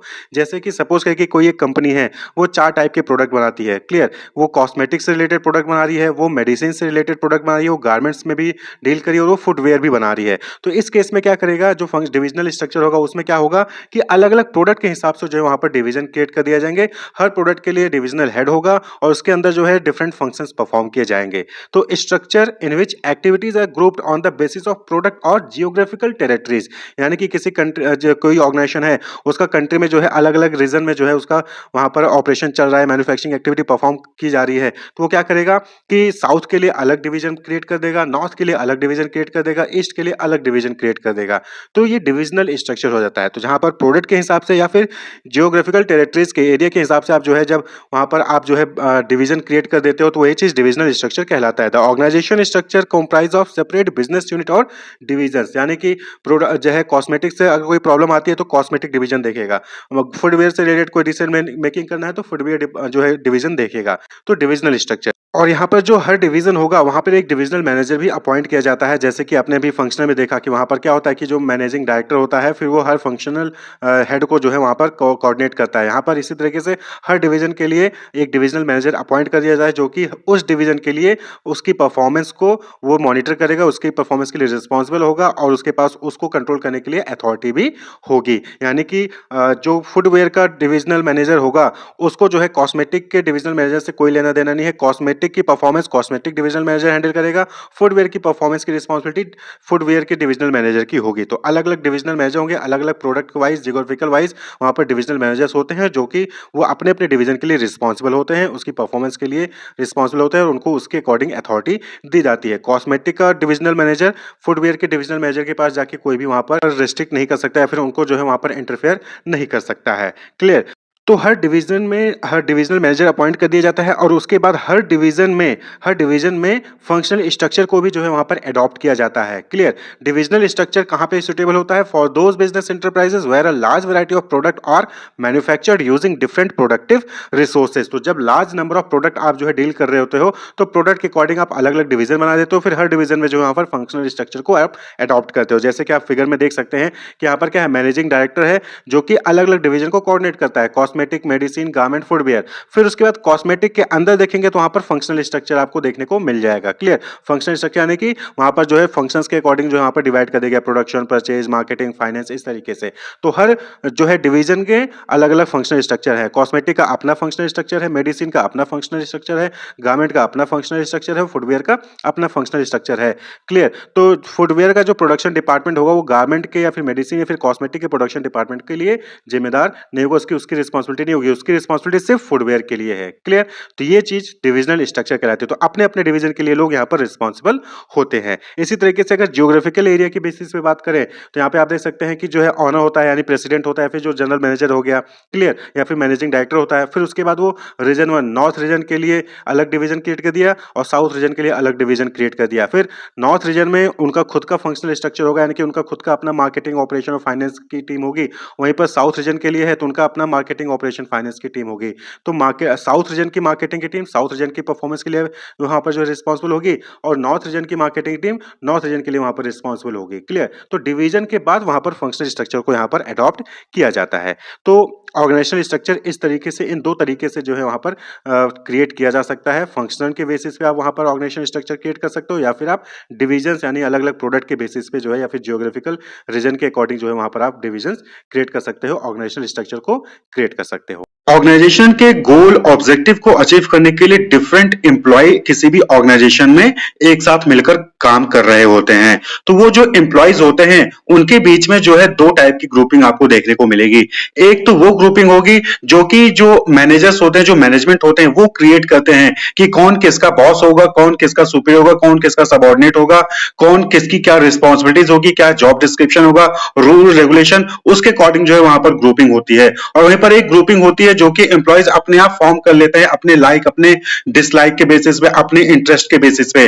कोई किसी की जो है कॉमन हैबिट्स है तो वो अपने आपस में ग्रुप क्रिएट कर लेते हैं। किसी का जो है, किसी को क्रिकेट खेलना पसंद है तो उनका अपना जो है वहां पर एक ग्रुप क्रिएट हो जाता है। और वहीं पर ऑर्गेनाइजेशन ने खुद भी क्रिएट किया होता है कि मार्केटिंग में जो है ये 5 लोग रहेंगे, फाइनेंस में जो है ये 6 लोग रहेंगे, यानी कि क्वालिफिकेशन के बेसिस पे, जॉब रोल के बेसिस पे, रूल रेगुलेशन के बेसिस पे वहां पर मैनेजमेंट ने भी ग्रुप क्रिएट किया होता है, जहां पर एम्प्लॉय मिलकर एक साथ काम कर रहे होते हैं ऑर्गेनाइजेशन के गोल को अचीव करने के लिए। तो जब ऐसा कोई ग्रुप, ऐसा कोई ऑर्गेनाइजेशन जो कि मैनेजमेंट के द्वारा क्रिएट किया गया है, जो कि रूल और रेगुलेशन के द्वारा जो है वहां पर क्रिएट फॉर्म हुआ है, तो उसको हम फॉर्मल ऑर्गेनाइजेशन कहते हैं। फॉर्मल ऑर्गेनाइजेशन यानी कि औपचारिक संगठन। It refers to the organisation structure which is designed by the management to accomplish a particular task. तो किसी पर्टिकुलर टास्क को अचीव करने के लिए मैनेजमेंट द्वारा जब कोई वहां पर ऑर्गेनाइजेशन स्ट्रक्चर या फिर ग्रुपिंग की जाती है एम्प्लॉयज की, तो उसको हम फॉर्मल ऑर्गेनाइजेशन कहते हैं। जैसे कि हमने बोला कि डिपार्टमेंट होता है कि यहाँ पर जो है 10 लोगों का एक टीम बना दिया गया, वो टीम जो है पर्टिकुलर टास्क को कंप्लीट करेगी, अचीव करेगी गोल को। तो वो टीम जो हो गई वो क्या हो गई, वो फॉर्मल ऑर्गेनाइजेशन होगी। वहां पर सबको पता होगा कि किसका क्या काम है, किसका क्या रोल है, क्या जॉब डिस्क्रिप्शन है, कौन सा रूल फॉलो करना है, क्या प्रोसीजर फॉलो करना है, वहां पर सभी कुछ उनको जो है पता होता है एम्प्लॉय को। क्लियर? किसको कम्युनिकेट करना है, कौन किसका बॉस है, वो सारा कुछ क्लियर होता है फॉर्मल ऑर्गेनाइजेशन में।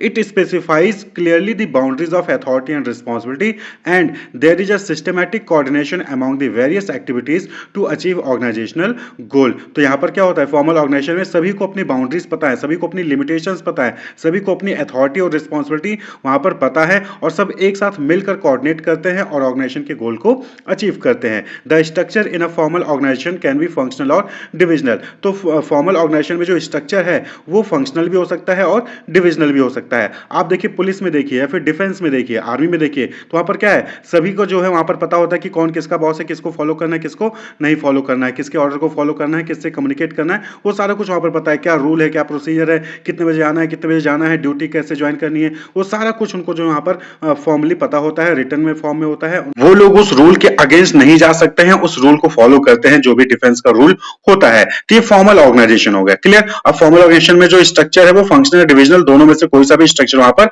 हो सकता है। तो अलग अलग ऑथर ने इसको अलग तरीके से डिफाइन किया है। जैसे कि लुइस एलन ने डिफाइन किया कि the formal organisation is a system of well defined jobs which bearing a definite measure of authority, responsibility and accountability. तो लुइस एलन के अकॉर्डिंग क्या हुआ कि फॉर्मल ऑर्गेनाइजेशन जो है वहां पर क्या होता है कि सबको वहां पर वेल डिफाइंड जॉब्स होते हैं कि किस एम्प्लॉय को क्या जॉब करना है, और उसके अकॉर्डिंग उनकी अथॉरिटी, रिस्पांसिबिलिटी और अकाउंटेबिलिटी होती है। जिसकी जो जॉब होगी उसके अकॉर्डिंग उसको पावर दिया जाएगा, वो जो है उस जॉब के लिए रिस्पांसिबल होगा, और अगर कोई वहां पर गलती होती है, फिर कोई अचीवमेंट होता है, तो वही अकाउंटेबल होगा जिस एम्प्लॉय को वो जॉब दिया गया था, लुइस एलन के अकॉर्डिंग। वहीं पर चेस्टर बर्नार्ड ने कहा formal organisation is a system of consciously coordinated activities of 2 और more person toward a common objective. तो यहां पर चेस्टर बर्नार्ड के अकॉर्डिंग क्या हो गया, ये फॉर्मल ऑर्गेनाइजेशन एक जो है यहां पर सिस्टमैटिक तरीके से, एक सिस्टम तरीके से, एक वेल प्लान्ड मैनेज के तरीके से जो वहां पर एक दो या दो से अधिक लोगों का टीम क्रिएट किया जाता है जो कि एक कॉमन ऑब्जेक्टिव के लिए वर्क करते हैं। तो चेस्टर बर्नार्ड के अकॉर्डिंग फॉर्मल ऑर्गेनाइजेशन ये हो गया। क्लियर? तो ओवरऑल अगर हम इसको समराइज करें कि फॉर्मल ऑर्गेनाइजेशन क्या है, तो फॉर्मल ऑर्गेनाइजेशन जब वहां पर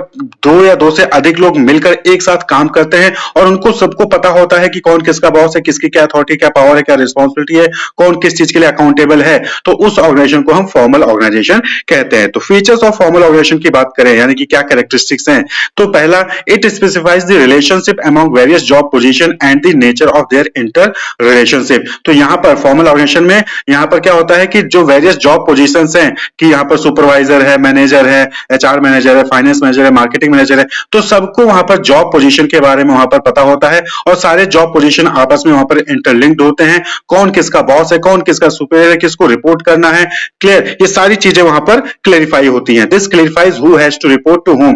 यहां पर फॉर्मल ऑर्गेनाइजेशन में सबको पता होता है कि कौन किसका बॉस है, किसको रिपोर्ट करना है, किसको जो यहां पर कम्युनिकेट करना है। It is a means to achieve the objective specified in the plans as it lays down rule procedure essential for their achievement. तो फॉर्मल ऑर्गेनाइजेशन में क्या होता है कि यहां पर जो है ऑब्जेक्टिव, जो ऑर्गेनाइजेशनल गोल है, ऑर्गेनाइजेशनल ऑब्जेक्टिव है, उसको अचीव करने के लिए यहां पर रूल और प्रोसीजर्स बनाए जाते हैं। तो ये जो है फॉर्मल ऑर्गेनाइजेशन के जरिए उस रूल और प्रोसीजर को फॉलो करवाया जाता है और उसके जरिए ऑर्गेनाइजेशन के गोल को, ऑब्जेक्टिव को अचीव किया जाता है। Efforts of various department are coordinated, interlinked and integrated through formal organisation. तो जो वेरियस डिपार्टमेंट है ऑर्गेनाइजेशन में, मार्केटिंग, एचआर, फाइनेंस, प्रोडक्शन, ये सारे डिपार्टमेंट क्या हैं, ये इस फॉर्मल ऑर्गेनाइजेशन के जरिए कोऑर्डिनेट करते हैं, इंटरलिंक्ड होते हैं और इंटीग्रेटेड होते हैं, एक साथ एकजुट होकर काम करते हैं ऑर्गेनाइजेशन के गोल को अचीव करने के लिए। अगर वहां पर rule, regulation, procedure, authority, responsibility, ये सारी चीजें ना हो तो वहां पर क्या होगा, वहां पर मिसमैनेजमेंट हो जाएगा और ऑर्गेनाइजेशन का गोल वहां पर अचीव नहीं होगा। तो इसलिए फॉर्मल ऑर्गेनाइजेशन बहुत जरूरी है। वहां पर रूल रेगुलेशन हर ऑर्गेनाइजेशन में होना चाहिए, कौन किसका सुपीरियर है, कौन किसका सबऑर्डिनेट है, किसकी क्या रिस्पॉन्सिबिलिटीज है, कौन किस चीज के लिए अकाउंटेबल है, वो सारी चीजें क्लियर होनी चाहिए ऑर्गेनाइजेशन में। और इससे क्या होगा कि इससे जो है ऑर्गेनाइजेशन का गोल आसानी से अचीव होगा, कोऑर्डिनेशन होगा एम्प्लॉयज के बीच में और एक दूसरे के लिए वो जो है वहां पर कोऑर्डिनेट करेंगे, एक साथ मिलकर काम करते हैं। It is deliberately designed by the top management to facilitate the smooth functioning of the organisation. तो ये जो फॉर्मल ऑर्गेनाइजेशन है, ये मैनेजमेंट खुद डिजाइन करता है। जो मैनेजमेंट होता है, जो टॉप मैनेजर्स होते हैं ऑर्गेनाइजेशन के, वो डिजाइन करते हैं कि क्या क्या जॉब पोजीशन होंगी, उस पर जो एम्प्लॉयज काम करेंगे वो किसके सुपीरियर होंगे, किसके सबऑर्डिनेट होंगे, क्या रिस्पॉन्सिबिलिटीज होगी, किस चीज के लिए अकाउंटेबल होंगे, सारा कुछ वहां पर प्रॉपर प्लानिंग की जाती है जिससे कि ऑर्गेनाइजेशन जो है वो अच्छे से इजिली स्मूथली वर्क करे और ऑर्गेनाइजेशन के गोल को अचीव करे। It places more emphasis on work to be performed than interpersonal relationship among the employees. तो फॉर्मल ऑर्गेनाइजेशन में मेन मोटिव क्या होता है कि यहां पर जो है ऑर्गेनाइजेशन में जो एम्प्लॉयज है वो अपना काम करें, उस पर ज्यादा फोकस होता है, उनकी परफॉर्मेंस पे ज्यादा फोकस होता है, ना कि एम्प्लॉयज आपस में एक दूसरे के साथ रिलेशनशिप बिल्ड करें, इस पे फोकस नहीं होता है फॉर्मल ऑर्गेनाइजेशन में। फॉर्मल ऑर्गेनाइजेशन में किस पे फोकस होता है, मेन फोकस होता है वर्क टू बी परफॉर्म्ड, क्या काम परफॉर्म किया जाना है उस पर ज्यादा फोकस होता है। क्लियर? उसके अकॉर्डिंग रूल रेगुलेशन और अथॉरिटी ऑफ पावर वहां पर दी जाती है। अब बात कर ले एडवांटेजेस क्या हैं, तो एडवांटेजेस आप सभी समझ ही गए होंगे कि सबसे पहली चीज कि it is easier to fix responsibility since mutual relationship are clearly defined. तो यहां पर रिस्पांसिबिलिटी आप आसानी से जो है यहां पर फिक्स कर सकते हैं कि कौन किस चीज के लिए रिस्पांसिबल होगा। There is no ambiguity in the role that each member has to play as duties are specified. Formal organisation में सबको पता होता है कि क्या किसकी रिस्पांसिबिलिटी है, तो सबको पता है कि उसको क्या करना है, तो यहां पर कोई डाउट नहीं होगा, कोई एम्बिग्यूटी नहीं होगा कि सर मुझे तो पता ही नहीं था कि ये मेरा काम है, सर मुझे ये तो पता ही नहीं था कि तो मुझे करना है, मुझे लगा उसको करना है। तो ऐसा यहाँ पर कुछ भी नहीं हो सकता है। यहाँ पर सबको पता है कि क्या क्या काम है, किसका क्या काम है और वो अपना काम आसानी से परफॉर्म करता है। और डुप्लीकेशन ऑफ एफर्ट, यहाँ पर जो है डबल बार जो है काम होने से यहाँ पर बचाया जाता है। जैसे कि वही काम एक एम्प्लॉय कर रहा है और वही काम दूसरा एम्प्लॉय भी कर रहा हो, तो ऐसा पॉसिबल नहीं होता फॉर्मल ऑर्गेनाइजेशन में, क्योंकि पता है कि मार्केटिंग वाले का मार्केटिंग का काम है, एचआर वाले का एचआर का काम है, तो यहाँ पर डुप्लीकेशन जो है नहीं होगी, यानी कि एक ही काम दो लोग नहीं कर रहे होंगे। Unity of command is maintained through an established chain of command. तो यहाँ पर यूनिटी ऑफ कमांड जो है वो जो है एस्टेब्लिश होता है फॉर्मल ऑर्गेनाइजेशन में, क्योंकि यहाँ पर क्या है, सुपीरियर और सबऑर्डिनेट का रिलेशनशिप है। यहाँ पर पता है कि किसका कमांड फॉलो करना है, किसका कमांड फॉलो नहीं करना है। यहाँ पर एक बॉस होगा और वही सबको जो है वहां पर जो है गाइड करेगा, कमांड करेगा। It leads to effective accomplishment of goal by providing a framework for the operation to be performed and ensuring that each employee knows the role he has to play. यानी कि यहाँ पर कहने का मतलब क्या है कि फॉर्मल ऑर्गेनाइजेशन के जरिए जो भी गोल है वो अकम्प्लिशमेंट होता है उसका, यानी कि उसको अचीव किया जाता है, क्योंकि यहाँ पर पूरा फ्रेमवर्क तैयार होता है कि कौन किसका जो है बॉस होगा, क्या रोल परफॉर्म परफॉर्म करना है, क्या एक्टिविटी परफॉर्म करनी है, कैसे कैसे काम परफॉर्म करना है, वो सारा कुछ क्लियर होता है। तो यहाँ पर सभी इंप्लॉय को पता होता है पूरा प्रोसीजर और वो गोल को अचीव करते हैं। It provide stability to the organisation because behaviour of employees can be fairly predicted since there are specific rule to guide them. तो यहाँ पर क्या है कि ऑर्गेनाइजेशन में एक स्टेबिलिटी होती है, यानी कि सबको पता होता है कि कब कहाँ कैसे क्या काम होना है, कितने बजे रिपोर्ट करना है, कब जो है ऑपरेशन स्टार्ट होगा, कब प्रोडक्शन होगा, सारे फंक्शन जो है वहां पर पता होता है कि क्या क्या फंक्शन परफॉर्म होने हैं। तो यहाँ पर स्टेबिलिटी होगी, यानी कि ये नहीं कि अरे ये क्या हो गया, ये तो काम करना ही नहीं था, अचानक से ऐसा कैसे हो गया। तो ऐसा नहीं है, यहाँ पर सबको पता होता है कि हाँ हाँ ये चीजें होनी है। जैसे कि आप कॉलेज में स्कूल में देखिए तो वहां पर पता होता है कि 9 से 10 इस चीज की क्लास चलनी है, 10 से 11 इसकी क्लास चलनी है, 11 से 12 उसकी क्लास चलनी है। लेकिन किसी दिन अगर कोई फैकल्टी एब्सेंट हो जाए और कोई दूसरा आके आपको पढ़ाने लगे तो आप खुद भी डाउट आ रहे आज ये सर कहाँ से आ गए। तो ऐसा नहीं होता है फॉर्मल ऑर्गेनाइजेशन में। फॉर्मल ऑर्गेनाइजेशन में वहां पर क्लियरली सबको पता होगा कि कब कहां क्या काम करना होता है। तो ये कुछ एडवांटेजेस हैं फॉर्मल ऑर्गेनाइजेशन के। लिमिटेशंस की बात करें कि कुछ कमियां भी होती हैं फॉर्मल ऑर्गेनाइजेशन की, जैसे कि it may lead to procedural delays as the established chain of command has to be followed which increase the time taken for decision making. तो फॉर्मल ऑर्गेनाइजेशन में क्या होता है कि चेन ऑफ कमांड है, यानी कि यहाँ पर सुपीरियर और सबऑर्डिनेट का रिलेशनशिप होता है। किसी वर्कर को कोई प्रॉब्लम है या फिर सपोज कि कोई मशीन है वो खराब हो जाती है, अब वर्कर को जो है उस मशीन को रिपेयर करना है, तो उस केस में वर्कर क्या करेगा, पहले अपने सुपरवाइजर को कम्युनिकेट करेगा, फिर वो जो सुपरवाइजर है वो जो है अपने ऊपर वाले बॉस को कम्युनिकेट करेगा, फिर जो मिडिल मैनेजर होगा वो टॉप मैनेजमेंट को कंप्लेन करेगा, फिर टॉप मैनेजमेंट जो है वो डिसाइड करेगा कि नई मशीन लानी है कि उसको रिपेयर करवाना है। तो यानी कि डिसीजन मेकिंग में यहाँ पर डिले होगा, फिर टॉप मैनेजमेंट अब डिसाइड करेगा, फिर वो नया मशीन आएगा तब जाके कहीं वो काम शुरू होगा। अगर यहीं पर वर्कर जो होता, अगर वर्कर जो है सीधे कम्युनिकेट करता टॉप मैनेजमेंट को, टॉप मैनेजमेंट तुरंत जो है वहां पर ऑर्डर देता कि हाँ नया मशीन ले आइए फिर रिपेयर करिए और वहां पर काम जो है आगे चल जाता है। तो डिसीजन मेकिंग कहीं ना कहीं डिले होता है फॉर्मल ऑर्गेनाइजेशन में, यानी कि थोड़ा सा लेट होता है, तुरंत यहाँ पर जो है डिसीजन मेकिंग नहीं होता है। अगर यहीं पर अगर ये चीज होती कि वर्कर सीधे जाके जो है अपने टॉप मैनेजमेंट को, जो भी डिसीजन मेकर है जो इस चीज को डिसाइड करता कि नया मशीन लाए कि रिपेयर कराएं, उससे सीधे जाके अगर वो कम्युनिकेट कर सकता था तो तुरंत यहाँ पर डिसीजन मेकिंग हो जाता। लेकिन चेन ऑफ कमांड को फॉलो करना है, वो अपने बॉस को बताएगा, उसका बॉस अपने बॉस को बताएगा, तो यहाँ पर जो है थोड़ा सा टाइम डिले होता है। May not provide adequate recognition to creative talent since it does not allow any deviation from rigidly laid down policies. तो फॉर्मल ऑर्गेनाइजेशन में क्या होता है कि यहाँ पर एक फिक्स रूल रेगुलेशंस होते हैं, उस रूल रेगुलेशन के अकॉर्डिंग, उस पॉलिसी के अकॉर्डिंग लोगों को काम करना पड़ता है। तो ऐसे में अगर कोई एम्प्लॉय है वो कुछ क्रिएटिव तरीके से कोई काम करना चाहता है तो उसको जो है वहां पर बढ़ावा नहीं मिलता है, फॉर्मल ऑर्गेनाइजेशन में उस चीज को मौका नहीं मिलेगा, तो इससे उसके क्रिएटिव टैलेंट को रिकॉग्निशन वहां पर नहीं मिलेगी। भाई कोई काम है वहां पर ऑलरेडी मैनेजमेंट ने डिसाइड कर रखा है कि इस काम को इसी तरीके से करना है, तो अगर कोई क्रिएटिव तरीके से करना चाह रहा होगा तो वो नहीं कर पाएगा क्योंकि पॉलिसीज वो नहीं कहती हैं। तो इस केस में यहाँ पर जो है थोड़ा सा ड्रॉबैक होता है फॉर्मल ऑर्गेनाइजेशन का कि क्रिएटिविटी को यहाँ पर बढ़ावा नहीं मिलता है। क्लियर।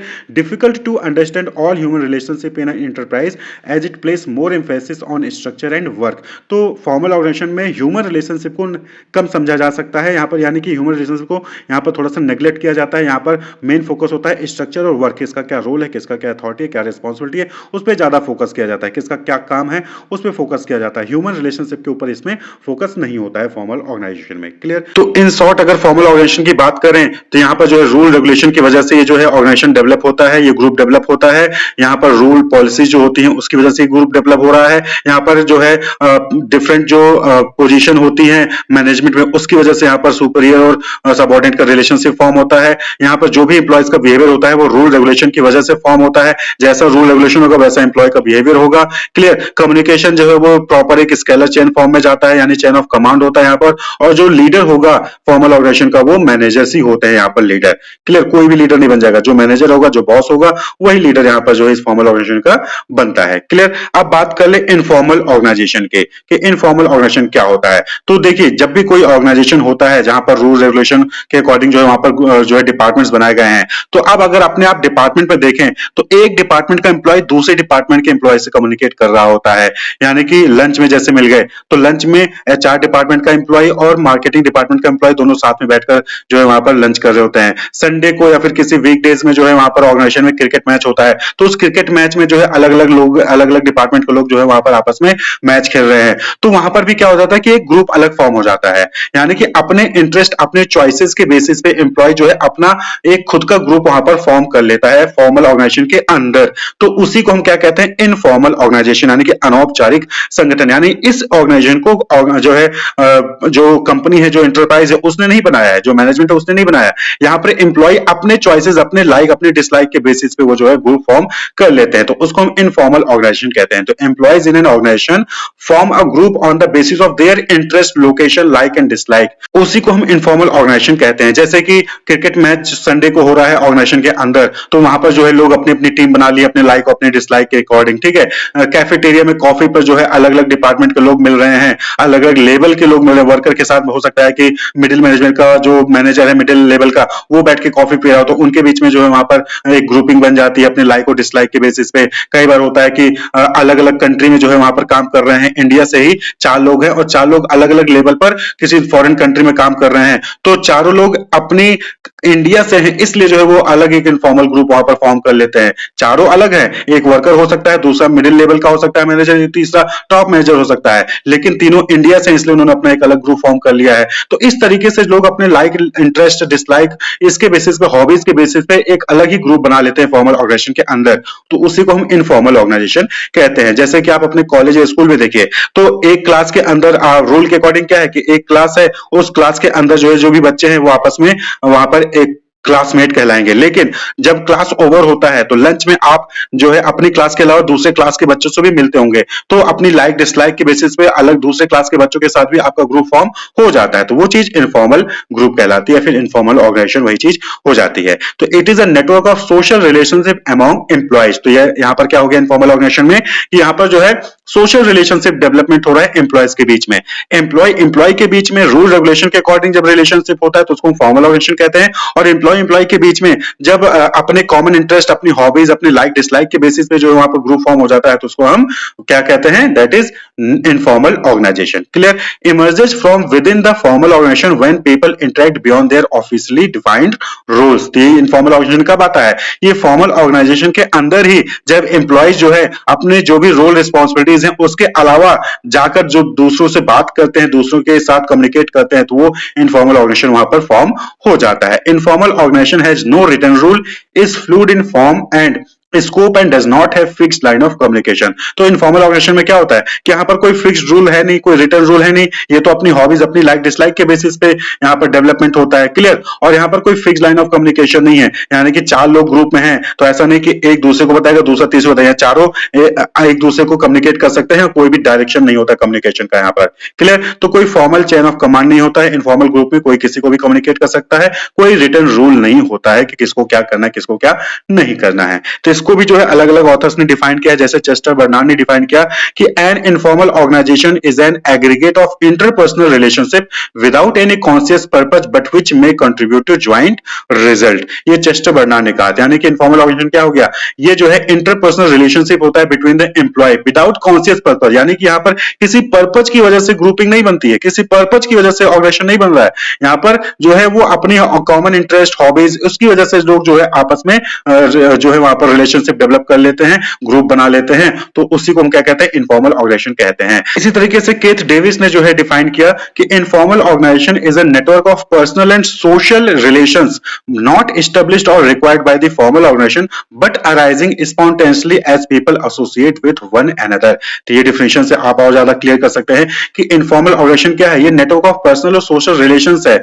जो कि फॉर्मल ऑर्गेनाइजेशन के अंदर फॉर्म होता है, वो भी अपने आप फॉर्म हो जाता है जब पीपल जो है एक दूसरे से एसोसिएट होने लगते हैं, यानी कि अरे तुम तो मेरे साइड से हो, तो वहां पर जो है ग्रुपिंग बन गई, वाह तुम्हें भी क्रिकेट पसंद है, तुम्हें भी हॉरर मूवी पसंद है, वहां पर उनका जो है खुद का एक ग्रुप बन गया। तो इस तरीके से जो है जब पीपल एक दूसरे से एसोसिएट होने लगते हैं किसी फॉर्मल ऑर्गेनाइजेशन के अंदर, और उसकी वजह से जब कोई जो है रिलेशनशिप, पर्सनल या सोशल रिलेशन फॉर्म होता है, तो उसी को हम इनफॉर्मल ऑर्गेनाइजेशन कहते हैं। क्लियर। तो बात कर लें फीचर्स की या कैरेक्टरिस्टिक्स की, इनफॉर्मल ऑर्गेनाइजेशन की क्या फीचर्स है।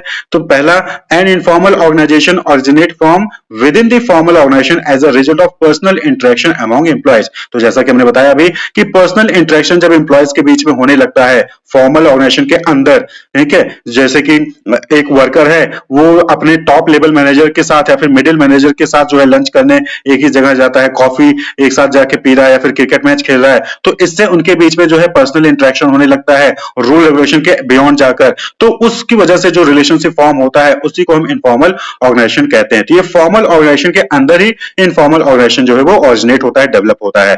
The standard of behaviour evolve from group norm rather than officially laid down rule and regulation. तो ग्रुप के अंदर जो लोग हैं वो किस तरीके से व्यवहार करेंगे, उनका बिहेवियर क्या होगा, वो ग्रुप के अकॉर्डिंग ही डिसाइड होता है। उसके लिए कोई रूल या रेगुलेशन जो है वो कोई मैनेजर या फिर कोई मैनेजमेंट या फिर लोग नहीं डिसाइड करते हैं। वो बिहेवियर जो ग्रुप के लोग हैं किस तरीके का ग्रुप है उसके अकॉर्डिंग जो है वहां पर लोगों का बिहेवियर होता है। Independent channel of communication without specified direction of flow of information are develop by group member. यानी कि यहाँ पर कोई चेन ऑफ कमांड नहीं होता, स्केलर चेन नहीं होता कि लोग अपने बॉस से ही बात करेंगे, नहीं, यहाँ पर कोई किसी से भी किसी भी तरीके से बात कर सकता है, कम्युनिकेट कर सकता है इनफॉर्मल ऑर्गेनाइजेशन में। It emerges spontaneously and is not deliberately created by the management. तो फॉर्मल ऑर्गेनाइजेशन में क्या होता है कि वहां पर मैनेजमेंट जानबूझकर ऑर्गेनाइजेशन के गोल को, ऑब्जेक्टिव को अचीव करने के लिए वहां पर जो है डिफरेंट जॉब पोजीशन क्रिएट करता है, उनकी रोल, रिस्पॉन्सिबिलिटी, अथॉरिटी, वो सारी चीजें जो है डिसाइड करता है, कौन किसका सुपीरियर होगा, कौन किसका सबऑर्डिनेट होगा, वो सारा कुछ जानबूझकर वहां पर ऑर्गेनाइजेशन के गोल को अचीव करने के लिए डिसाइड करता है। लेकिन इनफॉर्मल ऑर्गेनाइजेशन में क्या होता है, इनफॉर्मल ऑर्गेनाइजेशन में ऐसा नहीं होता है। वहां पर जो है वो अपने आप अपनी लाइक, अपनी डिसलाइक, अपनी हॉबीज के अकॉर्डिंग जो है वहां पर लोग आपस में जुड़ जाते हैं, तो उसको हम इनफॉर्मल ऑर्गेनाइजेशन कहते हैं। क्लियर? इट इमर्जेस स्पॉन्टेनियसली, अपने आप जो है वहां पर ग्रुप फॉर्म होने लगता है अपनी लाइक डिसलाइक के बेसिस पे। It has no definite structure और form because it is a complex network of social relationship among member. तो यहाँ पर कोई भी स्ट्रक्चर या फिर कोई फॉर्म नहीं होता है, जैसा कि डिविजनल हो गया या फिर जो है यहाँ पर फंक्शनल हो गया, ऐसा कोई भी स्ट्रक्चर नहीं होता है। ये जो है अपनी हॉबीज, अपनी लाइक के बेसिस पे यहाँ पर लोग आपस में जो है इंटरेक्ट होने लगते हैं, एक ग्रुप फॉर्म कर लेते हैं। तो इसके भी कुछ एडवांटेजेस हैं इनफॉर्मल ऑर्गेनाइजेशन के भी, जैसे lead to faster spread of information as well as quick feedback. अब टॉप मैनेजमेंट का जो एम्प्लॉय है वो लोअर लेवल के मैनेजमेंट के एम्प्लॉय से जो है वहां पर इनफॉर्मल ग्रुप में इन्वॉल्व है, तो ऐसे में जो लोअर लेवल का एम्प्लॉय होगा वो डायरेक्टली जो है टॉप मैनेजमेंट को जो है यहाँ पर कम्युनिकेट कर सकता है। तो कहीं ना कहीं इंफॉर्मेशन इसमें जो है बहुत तेज फैलती है और तुरंत का तुरंत यहाँ पर फीडबैक भी मिल जाता है। It helps to fulfil the social need of the member and allows them to find like minded people. यानी कि यहाँ पर जो पर्सनल नीड होती है ह्यूमन बींग्स की, एम्प्लॉयज की, वो जो है इनफॉर्मल ऑर्गेनाइजेशन के जरिए वहां पर फुलफिल हो सकती है। आप एक दूसरे से वहां पर हेल्प ले सकते हैं किसी भी चीज को लेकर पर्सनली, और इससे जो इनफॉर्मल ऑर्गेनाइजेशन होता है इससे क्या होता है कि आप एक दूसरे से दोस्ती यहाँ पर क्रिएट करते हैं, क्योंकि सेम माइंड के पीपल जो है एक दूसरे से वहां पर कम्युनिकेट करते हैं और दोस्ती बनती है, क्योंकि अकेला इस सोसाइटी में कोई नहीं रह सकता, वहां पर लोगों को जो है वहां पर कंपनी चाहिए होती है। तो इनफॉर्मल ऑर्गेनाइजेशन के जरिए वहां पर वो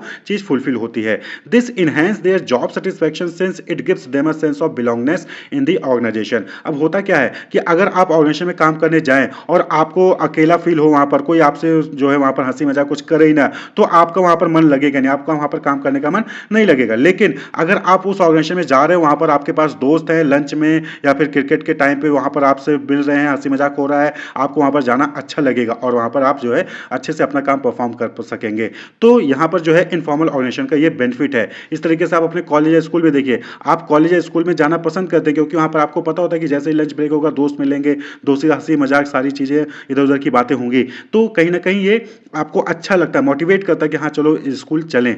तो ये क्या है, जॉब सेटिस्फेक्शन की तरफ जो है कहीं ना कहीं इनहेंस करता है, जॉब सेटिस्फेक्शन को इनहेंस करता है ऑर्गेनाइजेशन में। अगर कोई पर्सन अकेले काम किए जा रहा है तो वो बोर हो जाएगा और वहाँ पर मोनोटोनस हो जाएगा और वो कहीं ना कहीं आगे चल के कुछ दिनों बाद जो है वो जॉब को छोड़ भी सकता है। It contributes toward fulfilment of organisational objective by compensating for inadequacies in the formal organisation. तो कई बार होता है कि फॉर्मल ऑर्गेनाइजेशन में कुछ ऐसे रोल, रिस्पॉन्सिबिलिटीज, पॉलिसीज होती हैं जिसकी वजह से एम्प्लॉय नाखुश होता है, लेकिन जब वहां पर इनफॉर्मल ऑर्गेनाइजेशन होता है तो कहीं ना कहीं वो जो है ऑर्गेनाइजेशन ऑब्जेक्टिव को अचीव करने में कंपनसेट कर देता है। जैसे कि employee reaction toward plan and policies can be tested through the informal network. यानी कि किसी भी एम्प्लॉय का क्या रिएक्शन है, जो भी ऑर्गेनाइजेशन की प्लान है, पॉलिसीज है, वो इनफॉर्मल ऑर्गेनाइजेशन के जरिए आप वहां पर टेस्ट कर सकते हैं। इनफॉर्मल नेटवर्क के जरिए वहां पर आप पता कर सकते हैं कि लोगों का क्या मानना है ऑर्गेनाइजेशन के प्लान है, पॉलिसी में। जैसे कि क्या होता है कि जब दो दोस्त होते हैं तो वो आपस में कम्युनिकेट करते हैं कि अरे नहीं वो सर खराब पढ़ाते हैं, वो सर अच्छा पढ़ाते हैं, वो ऐसा करते हैं। तो ये फीडबैक जो है आप आपस में पर्सनली देते हो,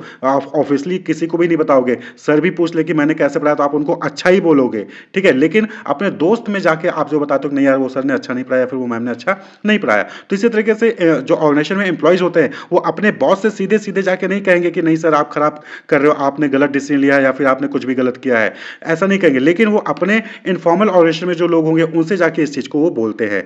तो इनफॉर्मल ऑर्गेनाइजेशन का कहीं ना कहीं ये बेनिफिट है, फायदा है कि इससे जो है यहाँ पर कोई भी प्लान या पॉलिसीज के लेकर एम्प्लॉय का क्या रिएक्शन है वो यहाँ पर पता किया जा सकता है। अब बात कर ले कि क्या लिमिटेशंस है, क्या डिसएडवांटेजेस हैं इनफॉर्मल ऑर्गेनाइजेशन के।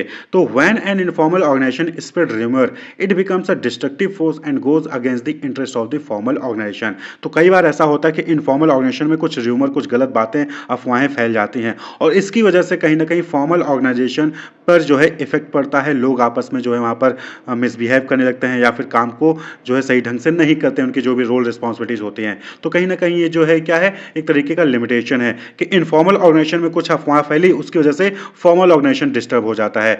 द मैनेजमेंट में not be successful in implementing changes if the informal organization opposes them, such resistance to change may delay or restrict growth। कई बार क्या होता है कि फॉर्मल ऑर्गेनाइजेशन में जब मैनेजमेंट कुछ चेंज करना चाह रहा होता है तो अगर जो इनफॉर्मल ऑर्गेनाइजेशन के मेंबर है वो नहीं चाहते हैं या फिर अपोज करते हैं तो उस केस में जो फॉर्मल ऑर्गेनाइजेशन में मैनेजमेंट चेंज करना चाहता है वहां पर वो चेंज जो है डिले हो जाता है या फिर बहुत ही रिस्ट्रिक्ट हो जाता है या फिर वो चेंज नहीं हो पाता है। तो इसलिए इनफॉर्मल ऑर्गेनाइजेशन के साथ कोऑर्डिनेट करना वहां पर जरूरी हो जाता है। तो ये कहीं ना कहीं ड्रॉबैक है, लिमिटेशन है कि जब तक इनफॉर्मल ऑर्गेनाइजेशन नहीं चाहेगा तब तक फॉर्मल ऑर्गेनाइजेशन में कई बार होता है कि वहां पर चेंजेस करना पॉसिबल नहीं होता है। It pressurise member to conform to group expectation. भाई जब इनफॉर्मल ऑर्गेनाइजेशन क्रिएट हो गया है तो जो भी उस इनफॉर्मल ग्रुप के मेंबर होंगे उनको जो है उस इनफॉर्मल ग्रुप के जो भी जो एक्सपेक्टेशन है उसको फॉलो करना होगा। And this can be harmful to the organisation if the norms set by the group are against organisational interest. और अगर इनफॉर्मल ग्रुप के जो नॉर्म्स हैं वो जो ऑर्गेनाइजेशनल का इंटरेस्ट है उसके अगेंस्ट होगा तो कहीं ना कहीं ये फिर जो है ऑर्गेनाइजेशन के गोल को अचीव करने में जो है रुकावटें क्रिएट करेगा। अब इनफॉर्मल ग्रुप ने जो है ऐसा कुछ एक्टिविटी करना स्टार्ट कर दिया है जो कि ऑर्गेनाइजेशन गोल को अचीव करने के लिए जरूरी है ही नहीं, तो इसमें कहीं ना कहीं एक तरीके का हिंड्रेंस जो है क्रिएट होगा, एक तरीके का जो है ये लिमिटेशन है। इससे कहीं ना कहीं फॉर्मल ऑर्गेनाइजेशन यानी कि ऑर्गेनाइजेशन के गोल को अचीव करने में रुकावटें आएंगी। अब बात कर लें कि क्या डिफरेंसेस है फॉर्मल और इनफॉर्मल ऑर्गेनाइजेशन के बीच में। तो अभी तक आपने सभी पॉइंट्स देख लिए फॉर्मल और इनफॉर्मल का, तो उसके बेसिस पे आप जो है खुद भी डिफरेंसेस को यहाँ पर पॉइंट आउट कर सकते हैं। तो जैसे पहला मीनिंग के बेसिस पे कि फॉर्मल क्या है, structure of authority relationship created by the management. तो फॉर्मल ऑर्गेनाइजेशन में क्या होता है कि यहाँ पर जो है स्ट्रक्चर होता है अथॉरिटी और रिलेशनशिप का जो कि मैनेजमेंट द्वारा क्रिएट किया जाता है। इनफॉर्मल में क्या होता है कि यहाँ पर सोशल रिलेशनशिप का नेटवर्क जो है फॉर्म हो जाता है एम्प्लॉयज के बीच में अपने आप। ऑरिजिन की बात करें तो फॉर्मल ऑर्गेनाइजेशन जो है वो जो कंपनी के रूल और पॉलिसीज होते हैं उसकी वजह से अराइज होता है, उसकी वजह से यहाँ पर फॉर्मल ऑर्गेनाइजेशन क्रिएट होता है। वहीं पर इनफॉर्मल ऑर्गेनाइजेशन जो है वो सोशल इंटरेक्शन की वजह से, कॉमन इंटरेस्ट, कॉमन हॉबीज की वजह से जो है वो फॉर्म होता है। अथॉरिटी की बात करें तो फॉर्मल ऑर्गेनाइजेशन में जो अथॉरिटी होगी वो पोजीशन के हिसाब से डिसाइड की जाएगी मैनेजमेंट द्वारा। वहीं पर इनफॉर्मल ऑर्गेनाइजेशन में जो अथॉरिटी है वो अपनी पर्सनल क्वालिटीज के अकॉर्डिंग जो है वहां पर डेवलप होती है। बिहेवियर की बात करें तो फॉर्मल ऑर्गेनाइजेशन में एक एम्प्लॉय का क्या बिहेवियर होगा वो जो भी कंपनी का रूल है, ऑर्गेनाइजेशन का रूल है उसके अकॉर्डिंग जो है वहां पर बनता है। वहीं पर इनफॉर्मल ऑर्गेनाइजेशन में जो बिहेवियर होगा एम्प्लॉय का वहां पर कोई सेट पैटर्न नहीं होता है, लोग अपनी हॉबीज, अपनी लाइक डिसलाइक के अकॉर्डिंग जो है वहां पर बिहेव करते हैं। फ्लो ऑफ कम्युनिकेशन की बात करें तो फॉर्मल ऑर्गेनाइजेशन में क्या होता है, फ्लो ऑफ कम्युनिकेशन वहां पर प्रॉपर एक स्केलर चेन होता है। वहां पर जो है उसके जरिए, स्केलर चेन के जरिए यानी कि वर्कर अपने सुपरवाइजर अपने ऊपर के मैनेजर को, फिर मिडिल मैनेजर और टॉप मैनेजमेंट को इस तरीके से जो कम्युनिकेट करता है। वहां पर प्रॉपर जो है चैन फॉलो होता है, कोई किसी से जाके कम्युनिकेट नहीं कर सकता है। लेकिन इनफॉर्मल ऑर्गेनाइजेशन में प्रॉपर फुल स्केलर चेन वहां पर फॉलो नहीं होता है, वहां पर कोई किसी से भी कम्युनिकेट कर सकता है, किसी भी डायरेक्शन में जो है वहां पर कम्युनिकेशन फ्लो होता है। वहीं पर लीडरशिप की बात करें तो लीडरशिप में फॉर्मल ऑर्गेनाइजेशन में जो लीडर है वो मैनेजर्स ही होते हैं। फॉर्मल ऑर्गेनाइजेशन में जो लीडर होंगे वो बॉस यानी मैनेजर ही होगा, और इनफॉर्मल ऑर्गेनाइजेशन में जो लीडर होगा वो कौन होगा, वो कोई भी हो सकता है, वो ग्रुप द्वारा चूज किया जाता है, ग्रुप जिसको चाहे उसको लीडर बना सकता है। उस ग्रुप में अगर कोई मैनेजर है तो जरूरी नहीं कि वही लीडर बनेगा, उस ग्रुप द्वारा जो भी लीडर चूज किया वो जो वही जो है उस ग्रुप को लीड करता है। तो फॉर्मल ऑर्गेनाइजेशन में मैनेजर जो है वही लीडर होगा, लेकिन इनफॉर्मल ऑर्गेनाइजेशन में मैनेजर अगर है उस मेंबर, उस ग्रुप का, तो जरूरी नहीं है कि वही लीडर बने। क्लियर? तो ये कुछ इंपॉर्टेंट डिफरेंसेस थे फॉर्मल और इनफॉर्मल ऑर्गेनाइजेशन के। सपोज कि आपके कॉलेज में, आपके डिपार्टमेंट में, मैनेजमेंट डिपार्टमेंट में फ्रेशर पार्टी ऑर्गेनाइज की जानी है और इसकी रिस्पॉन्सिबिलिटी आपके डिपार्टमेंट के जो हेड हैं, हेड ऑफ डिपार्टमेंट एचओडी होते हैं, उनको दी गई है। तो अब वो क्या जो भी फ्रेशर पार्टी को ऑर्गेनाइज करने में जो भी डिफरेंट टास्क परफॉर्म करने होते हैं, क्या वो डिफरेंट टास्क परफॉर्म कर पाएंगे? क्योंकि वो हेड ऑफ डिपार्टमेंट हैं, तो उनको फ्रेशर पार्टी भी ऑर्गेनाइज करनी है, साथ ही साथ उनको लेक्चर्स भी लेने होंगे और अदर जो एडमिनिस्ट्रेटिव काम है उसको भी कंडक्ट करना होगा। तो क्या ये सारे काम वो अकेले परफॉर्म कर सकते हैं? नहीं। तो इसके लिए क्या करेंगे कि जो फ्रेशर पार्टी ऑर्गेनाइज कराना है कि वो टास्क को क्या करेंगे, अलग अलग लोगों में असाइन कर देंगे। यानी कि रिफ्रेशमेंट का अरेंजमेंट जो है मिस्टर एक्स कर लेंगे, जो डेकोरेशन का अरेंजमेंट है वो मिस्टर वाई कर लेंगे। तो इस तरीके से क्या करते हैं, वो टास्क को जो है ट्रांसफर कर देते हैं किसी दूसरे पर्सन को। अब उनके अंडर जो काम कर रहे होंगे वो हेड ऑफ डिपार्टमेंट हैं, तो उस डिपार्टमेंट में जो अदर फैकल्टीज होंगे उनको जो है उन्होंने क्या किया, ट्रांसफर कर दिया कि जो मिस्टर एक्स सर हैं वो जो है डेकोरेशन का देख लेंगे, मिस्टर वाई सर हैं वो डांस का प्रोग्राम देख लेंगे, मिस्टर जेड सर हैं वो जो है कुछ और रिफ्रेशमेंट का अरेंजमेंट देख लेंगे। तो इस तरीके से जो हेड ऑफ डिपार्टमेंट होता है वो अलग अलग टास्क को अलग अलग फैकल्टीज़ में डिवाइड कर देता है और फिर फाइनली जो है वो एक अच्छे से फ्रेशर पार्टी जो है वहाँ पे ऑर्गेनाइज की जा सकती है। तो जब भी कोई मैनेजर या फिर सुपीरियर अपने सबऑर्डिनेट को कोई भी टास्क असाइन करता है, तो उस टास्क को परफॉर्म करने के लिए जो भी अथॉरिटी, जो भी पावर होता है, वो भी जो है डेलीगेट की जाता है, वो भी ट्रांसफर किया जाता है अपने सबऑर्डिनेट को सुपीरियर द्वारा। तो उसी को हम डेलीगेशन ऑफ अथॉरिटी कहते हैं। तो यही कहने का मतलब है कि कोई भी इंडिविजुअल हो वो सारे काम अकेले परफॉर्म नहीं कर सकता है, तो इसलिए वो क्या करता है, अपने टास्कों को असाइन करता है किसी दूसरे पर्सन को। यानी कि जो सुपीरियर होता है वो अपने सबऑर्डिनेट को जो है वहाँ पे टास्क को असाइन करेगा। तो इसी को क्या कहते हैं, डेलीगेशन कहते हैं। Delegation refers to the downward transfer. Head of department की जिम्मेदारी थी कि फ्रेशर पार्टी को ऑर्गेनाइज कराएं, तो उन्होंने क्या किया कि जो हेड उस डिपार्टमेंट पे जो अदर फैकल्टीज़ थी, हेड एचओडी के नीचे जो अदर फैकल्टीज़ होते हैं, उनको जो है उन्होंने ट्रांसफ़र कर दिया कि आप रिफ्रेशमेंट का, आप डेकोरेशन का, आप जो है किसी दूसरे टास्क को परफॉर्म करेंगे। तो that is called down delegation. तो डेलीगेशन ऑफ अथॉरिटी का मतलब क्या हो गया, delegation of authority refers to the downward transfer of authority from a superior to a subordinate. तो जब एक सुपीरियर यानी कि एक हाई लेवल पे बैठा हुआ एम्प्लॉय अपने लोअर लेवल एम्प्लॉय को जो है टास्क को ट्रांसफर करता है, अथॉरिटी को ट्रांसफर करता है, रिस्पॉन्सिबिलिटी को ट्रांसफर करता है, तो उसी को हम डेलीगेशन ऑफ अथॉरिटी कहते हैं। डेलीगेशन यानी अंतरण, यानी कि ट्रांसफर ऑफ अथॉरिटी यानी अधिकार।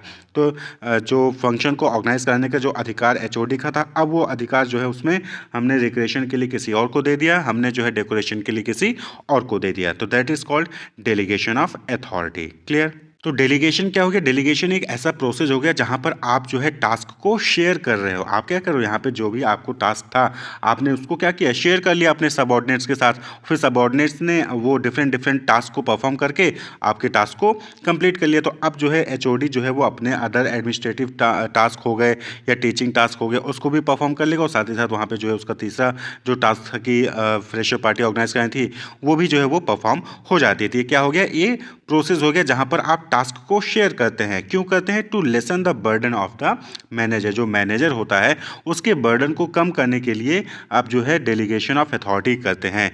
क्लियर? तो यहाँ पे क्या होता है कि यहाँ पे जो मैनेजर होते हैं, जो हायर लेवल अथॉरिटी पे होते हैं, उनके बर्डन को कम करने के लिए उनको ये पावर दी जाती है कि वो अपने टास्क को, अथॉरिटी को डेलीगेट कर सकते हैं अपने सबऑर्डिनेट को। यानी कि वो अपने पास, उनके पास जैसे 4-5 काम हैं तो उसमें से उनके पास बर्डन हो गया तो एक काम को किसी अपने सबऑर्डिनेट को वो ट्रांसफ़र कर सकते हैं अथॉरिटी के साथ। तो that is called delegation of authority. तो डेलीगेशन ऑफ अथॉरिटी के अलग अलग डिफिनेशन दिए गए हैं। तो डेलीगेशन को डिफाइन किया है लुइस एलन ने।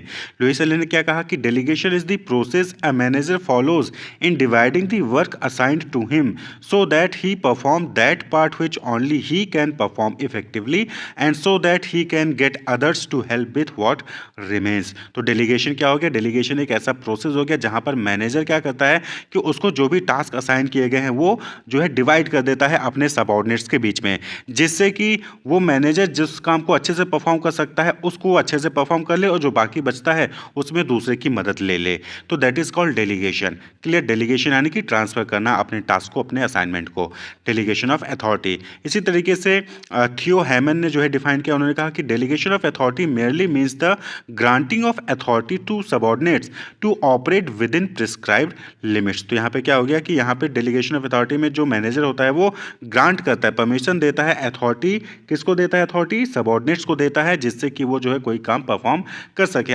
तो जो डेलीगेशन है, डेलीगेशन करने से जो हाई प्रायोरिटी के टास्क होते हैं उसको मैनेजर को परफॉर्म करने में आसानी होती है। Enables a manager to use his time on high priority activities.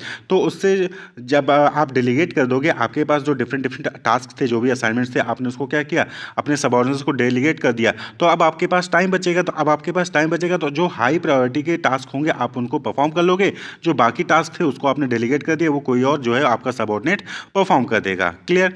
It satisfies the subordinates' need for recognition and provides them with opportunities to develop and exercise initiative। तो अब जब मैनेजर जो है अपने टास्क को डेलीगेट करता है अपने सबऑर्डिनेट को, तो सबऑर्डिनेट के पास भी मौका रहता है कि वो अपनी परफॉर्मेंस को शो कर सके। क्लियर? उसको रिकॉग्नाइज मिल सके, यानी कि अगर किसी बच्चे ने अच्छा डांस परफॉर्म किया या फिर फ्रेशर पार्टी बहुत अच्छे से ऑर्गेनाइज हुई, तो वहाँ पे एचओडी की तारीफ के साथ साथ जो जिन लोगों ने इन्वॉल्व थे उसको ऑर्गेनाइज करने में, रिफ्रेशमेंट में या फिर डांसिंग प्रोग्राम में या फिर जो है उसके डेकोरेशन में, तो उनको भी रिकॉग्निशन मिलता है कि इन्होंने जो है डेकोरेशन किया था, इन्होंने जो है डांस प्रोग्राम किया था, इन्होंने जो है रिफ्रेशमेंट के अरेंजमेंट किया था, तो उससे उनको भी रिकॉग्निशन मिलता है। तो डेलीगेशन से जो है आप अपने सबऑर्डिनेट को भी रिकॉग्नाइज करवा सकते हैं और साथ ही साथ उनको इनिशिएट करने में हेल्पफुल हो सकता है, उनको एक तरीके से ट्रेनिंग भी मिल जाती है। The manager shall still be accountable for the performance of the assigned task. लेकिन यहाँ पे आपको याद रखना है कि जब भी आप डेलीगेशन ऑफ अथॉरिटी होती है, तो जो मैनेजर डेलीगेट कर रहा है अपने टास्क को, अपने असाइनमेंट को अपने सबऑर्डिनेट को, तो इसका मतलब ये नहीं हुआ कि वो अब अकाउंटेबल नहीं होगा। अकाउंटेबल यानी कि जवाबदेही अभी भी एचओडी की ही होगी, यानी कि एचओडी का ही टास्क था, एचओडी का ही असाइनमेंट था कि उसको फ्रेशर पार्टी ऑर्गेनाइज करानी है। तो अगर कहीं पे कोई गड़बड़ी होती है तो अकाउंटेबिलिटी एचओडी की ही होगी, यानी कि डायरेक्टर अगर पूछता है या फिर कॉलेज का मैनेजमेंट पूछता है तो एचओडी को ही जवाब देना पड़ेगा। क्लियर? आपने डेलीगेट कर दिया है वो अलग चीज़ है, लेकिन आपकी जवाबदेही रहेगी ही, मैनेजर की जवाबदेही वहाँ पे रहती है। The authority granted to a subordinate can be taken back and redelegated to another person. तो यहाँ पे क्या होता है कि जो भी अथॉरिटी दी गई होती है किसी भी पर्सन को, अगर वो गलत कर रहा है तो आप उससे वापस ले लीजिए उस अथॉरिटी को और फिर वो किसी और पर्सन को डेलीगेट कर दीजिए। जैसे कि आपने पुलिस केस में अक्सर देखा होगा कि जब भी कोई केस आता है तो वहाँ पर किसी इंस्पेक्टर को असाइन कर दिया जाता है वो केस, लेकिन अगर वो इंस्पेक्टर उस केस को सही से सॉल्व नहीं कर रहा होता है तो फिर वो केस किसी और को जो है ट्रांसफर कर दिया जाता है, किसी और को वो केस डेलीगेट कर दिया जाता है। तो डेलीगेशन ऑफ अथॉरिटी। क्लियर? अब यहाँ पे एलिमेंट्स ऑफ डेलीगेशन की बात कर लें तो डेलीगेशन में 3 इंपॉर्टेंट एलिमेंट होते हैं: अथॉरिटी, रिस्पॉन्सिबिलिटी एंड अकाउंटेबिलिटी। तो अथॉरिटी यानी कि अधिकार, यानी कि जो पावर होते हैं, यानी कि जब भी आप डेलीगेट करते हैं अपने टास्क को किसी थर्ड पर्सन को या अपने सबऑर्डिनेट को, तो वहाँ पे आप जो है अथॉरिटी को भी डेलीगेट करते हैं, यानी कि उसको पावर भी देते हैं। आपने उसको काम तो दे दिया लेकिन आपने उसको पावर नहीं दिया, तो फिर क्या वो काम कर पाएगा? नहीं कर पाएगा। तो अथॉरिटी का ट्रांसफर होना, डेलीगेशन होना जरूरी होता है। Authority refers to the right of an individual to command his subordinates and to take action within the scope of his position. तो अथॉरिटी का मतलब क्या हो गया? Right to give command to subordinates, अपने सबऑर्डिनेट्स को order देने का अधिकार ही अथॉरिटी कहलाता है। Authority also refers to the right to take decision inherent in a managerial position to tell people what to do and expect them to do it. तो authority क्या हो गया? Authority is the right to take decision. जैसे HOD है तो HOD के पास ये authority था कि वो किससे काम करवाए, किससे रिक्रिएशन का, किससे जो है डेकोरेशन का, किससे जो है डांसिंग का जो है काम करवाए, ये उसके पास अथॉरिटी है और वो ये डिसाइड करेगा कि कौन कौन सा काम करने वाला है। तो that is authority. Authority flows from top to bottom. तो अथॉरिटी कहाँ से फ्लो करती है? Top to bottom. जो हाई लेवल पे होगा उसके पास उतनी ज़्यादा अथॉरिटी होगी और जो लोअर लेवल पे होगा, जो सबऑर्डिनेट होगा, उसके पास उतनी ही कम अथॉरिटी होती है। तो अथॉरिटी जो है वो टॉप से बॉटम की तरफ फ्लो करती है। मैनेजर ही तो अपने सबऑर्डिनेट को ऑर्डर देगा और उस अब सबऑर्डिनेट अपने सबऑर्डिनेट को ऑर्डर देगा, तो ये टॉप टू बॉटम फ्लो करती है। क्लियर? इसी तरीके से दूसरा एलिमेंट है रिस्पॉन्सिबिलिटी। तो जब कोई मैनेजर अपने सबऑर्डिनेट को कोई टास्क जो है वो असाइन करता है तो उस टास्क को परफॉर्म करने के लिए उसको वो अथॉरिटी भी देता है, यानी कि पावर भी डेलीगेट करता है। अब जब उसको अथॉरिटी मिल जाती है, टास्क मिल जाता है, तो अब उस सबऑर्डिनेट की रिस्पॉन्सिबिलिटी बनती है, उत्तरदायित्व बनता है कि वो उस टास्क को कंप्लीट करे। यानी कि जब किसी पर्सन के पास अथॉरिटी होती है तो उसके पास कुछ ना कुछ रिस्पॉन्सिबिलिटी भी होगी। यानी कि आप सिर्फ रिस्पॉन्सिबिलिटी दे दीजिए और अथॉरिटी मत दीजिए तो भी बेकार है, और अथॉरिटी दे दीजिए रिस्पॉन्सिबिलिटी मत दीजिए तो भी वो बेकार है। तो अथॉरिटी के साथ रिस्पॉन्सिबिलिटी है, तो रिस्पॉन्सिबिलिटी अथॉरिटी से ही आती है। तो responsibility is the obligation of a subordinate to properly perform the assigned duty. तो रिस्पॉन्सिबिलिटी क्या हो गया, एक ऑब्लिगेशन हो गया, जिम्मेदारी हो गई कि जो भी आपको ड्यूटी असाइन की है आप उसको परफॉर्म करिए। Responsibility flows upward. अब रिस्पॉन्सिबिलिटी क्या है, ये अपवर्ड फ्लो करता है, यानी कि आपकी रिस्पॉन्सिबिलिटी आपके मैनेजर के लिए होती है, यानी कि a subordinate will always be responsible to his superior. एक सुपीरियर के लिए सबऑर्डिनेट जो है वो रिस्पॉन्सिबल होता है। ये बॉटम टू अपवर्ड हो गई, वहीं पे जो अथॉरिटी थी वो टॉप टू बॉटम थी। Clear. When an employee is given responsibility for a job he must also be given the degree of authority necessary to carry it out. तो जब भी किसी इंसान को, किसी भी पर्सन को रिस्पॉन्सिबिलिटी दी जाती है तो यहाँ पे उसको उसके अकॉर्डिंग अथॉरिटी भी देनी चाहिए, तभी वो अपने टास्क को परफॉर्म कर पाएगा। क्लियर। अब आपको जो है बोल दिया गया कि आपको इस केस को डील करना है, और लेकिन आपको रिस्पॉन्सिबिलिटी तो दी गई कि किसी केस को इन्वेस्टिगेट करिए, लेकिन आपको जो है वो पावर, वो अथॉरिटी नहीं दी जाती है, तो आप उस केस को आसानी से डील नहीं कर पाएंगे, सॉल्व नहीं कर पाएंगे। तो रिस्पॉन्सिबिलिटी के साथ साथ अथॉरिटी भी वहाँ पे, यानी कि पावर भी दी जाती है। If authority granted is more than the responsibility it may lead to misuse of authority. यानी कि आपकी जो रिस्पॉन्सिबिलिटी है उससे ज़्यादा आपको अथॉरिटी दे दी जाए तो इससे जो है आप अथॉरिटी का मिसयूज़ कर सकते हैं। And if responsibility assign two is more then authority it may make a person ineffective. वहीं पे वाइस वर्सा है कि अगर आपको रिस्पॉन्सिबिलिटी ज़्यादा दे दी जाए, अथॉरिटी आपको कुछ ना दी जाए, तो इससे फिर आप अपना टास्क भी परफॉर्म नहीं कर पाएंगे। तो इसलिए जो है यहाँ पे अथॉरिटी रिस्पॉन्सिबिलिटी इक्विवेलेंट होनी चाहिए, यानी कि बराबर में होनी चाहिए।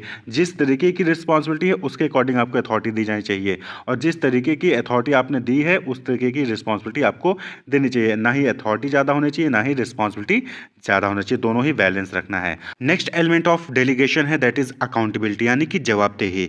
तो यहाँ पे जब आप किसी को टास्क असाइन करते हो, आप जो है उसको डेलीगेट करते हो, अथॉरिटी और रिस्पॉन्सिबिलिटी देते हो, तो अब उसकी अकाउंटेबिलिटी यानी कि अब उसकी जवाबदेही भी उस टास्क के लिए बनेगी। आपने जिसको भी डेकोरेशन की रिस्पॉन्सिबिलिटी दी होगी उसकी जिम्मेदारी बनेगी कि वो डेकोरेशन का काम कंप्लीट करे, और अगर वो जो है काम नहीं कंप्लीट करता है तो उसकी जिम्मेदारी बनेगी, उसकी जवाबदेही बनेगी, वो रिस्पॉन्सिबल होगा। Accountability implies being answerable for the final outcome. Final outcome क्या आया है उसकी जवाबदेही ही अकाउंटेबिलिटी कहलाता है। Once authority has been delegated and responsibility accepted one cannot deny accountability. यानी कि एक बार आपको डेलीगेट कर दिया गया अथॉरिटी और आपको रिस्पॉन्सिबिलिटी दे दी गई और आपने उसको एक्सेप्ट भी कर लिया, तो फिर अब जो है आप अकाउंटेबिलिटी से भाग नहीं सकते हो। यानी कि अगर डेकोरेशन का काम कंप्लीट नहीं हुआ तो अब आपकी ही अकाउंटेबिलिटी है कि आप बताइए कि क्यों नहीं काम कंप्लीट हुआ। It can not be delegated and flows upward. यहाँ पे ध्यान रखने वाली बात यह है कि अकाउंटेबिलिटी को आप डेलीगेट नहीं कर सकते हो, लेकिन ये अपवर्ड फ्लो करता है। अपवर्ड फ्लो करता है यानी कि सबऑर्डिनेट से सुपीरियर की तरफ जो है ये फ्लो करता है। A subordinate will be accountable to a superior for satisfactory performance of work. तो एक सबऑर्डिनेट हमेशा अकाउंटेबल होगा अपने सुपीरियर को कि वो अपने काम को अच्छे से परफॉर्म कर रहा है कि नहीं कर रहा है। तो अकाउंटेबिलिटी, भाई आपके मैनेजर ने आपको जो है कोई टास्क असाइन किया है, उसके लिए उसने अथॉरिटी भी आपको डेलीगेट की, रिस्पॉन्सिबिलिटी भी आपकी हो गई, तो अब आप उसके लिए अकाउंटेबल भी होंगे। आप ही की जवाबदेही होगी कि वो काम कंप्लीट हुआ तो अच्छे से हुआ कि नहीं हुआ, और अगर नहीं हुआ तो क्यों नहीं हुआ, वो सारी जवाबदेही उस सबऑर्डिनेट की होगी। तो subordinate is accountable for superior. तो यही तीन एलिमेंट होते हैं डेलीगेशन के, that is authority, responsibility and accountability. Authority जब आप किसी को देते हैं तो उसके साथ साथ आप उसको रिस्पॉन्सिबिलिटी भी देंगे, और अथॉरिटी रिस्पॉन्सिबिलिटी एक्सेप्ट कर ली तो वहाँ पे उसकी अकाउंटेबिलिटी भी बनती है। क्लियर। तो यहाँ पे सबसे पहले क्या हो गया कि यहाँ पे assignment of duties to subordinate, यानी कि जब आप डेलीगेट करते हो अथॉरिटी को तो वहाँ पे आप उसको कोई ना कोई ड्यूटी जो है सबऑर्डिनेट को असाइन करोगे, उसके बाद अथॉरिटी जो है उसको ट्रांसफर कर दोगे, वो जो है उस असाइनमेंट को एक्सेप्ट कर लेगा सबऑर्डिनेट, और फिर जो है रिस्पॉन्सिबिलिटी ऑटोमेटिक क्रिएट हो जाती है। जब आप किसी को कोई टास्क असाइन करोगे, अथॉरिटी दोगे, तो रिस्पॉन्सिबिलिटी उसकी ऑटोमेटिक क्रिएट हो जाएगी और वो अकाउंटेबिलिटी भी वहां पे इंपोज हो जाती है। क्लियर।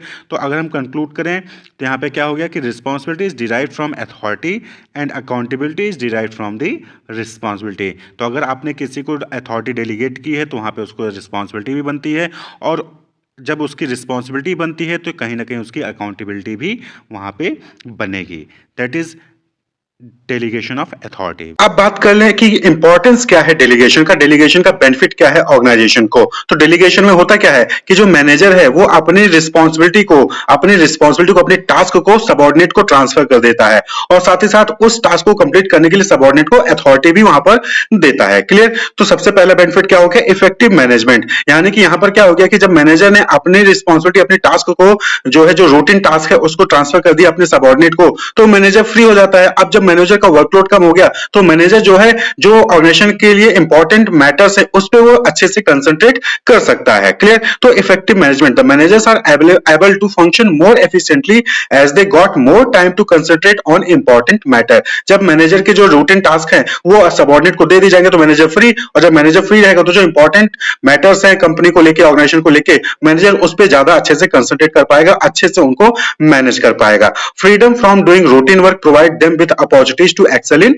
New areas. तो नए एरियाज में जो है मैनेजर वर्क कर सकता है क्योंकि उनके पास रूटीन टास्क को कंप्लीट करने के लिए सबॉर्डिनेट हैं और उनको जो है वो डेलीगेट कर दिया गया है वर्क जो कि मैनेजर का था उसको डेलीगेट कर दिया गया सबॉर्डिनेट को। क्लियर। वहीं पर दूसरा बेनिफिट क्या है कि यहाँ पर क्या है कि यहाँ पर सबॉर्डिनेट को यानी कि एम्प्लॉय को जो है यहाँ पर जो टास्क है वो ट्रांसफर कर दिया जा रहा है और उसके अकॉर्डिंग उनको अथॉरिटी भी दी जा रही है उस टास्क को कंप्लीट करने के लिए। यानी कि यहाँ पर क्या हो रहा है कि एम्प्लॉय का डेवलपमेंट हो रहा है। एम्प्लॉय भले मैनेजर वाली पोस्ट पे ना हो लेकिन वो एम्प्लॉय जो है मैनेजर के टास्क को परफॉर्म कर रहा है और उसके पास मैनेजर वाली अथॉरिटी भी है उस टास्क को कंप्लीट करने के लिए। तो इससे क्या है, एम्प्लॉय तैयार हो रहा है, एम्प्लॉय का डेवलपमेंट हो रहा है। आगे चल के वो एम्प्लॉय मैनेजर के लिए प्रमोट किया जा सकता है, एज अ मैनेजर प्रमोट किया जा सकता है या फिर उसके बाद वो कैलिबर रहेगा। तो employ get more opportunities to utilise their talent and this may give rise to latent abilities in them. तो एम्प्लॉयज के अंदर बहुत सारे टैलेंट होते हैं, तो जब आप उसको पर्टिकुलर टास्क दोगे, उस टास्क को कंप्लीट करने के लिए अथॉरिटी दोगे तो एम्प्लॉयज के अंदर जो एबिलिटीज होंगी वो बाहर निकल के आएंगे। तो एम्प्लॉय डेवलपमेंट होगा। Clear. It allows them to develop those skills which will enable them to perform complex task and assume those responsibilities which will improve their career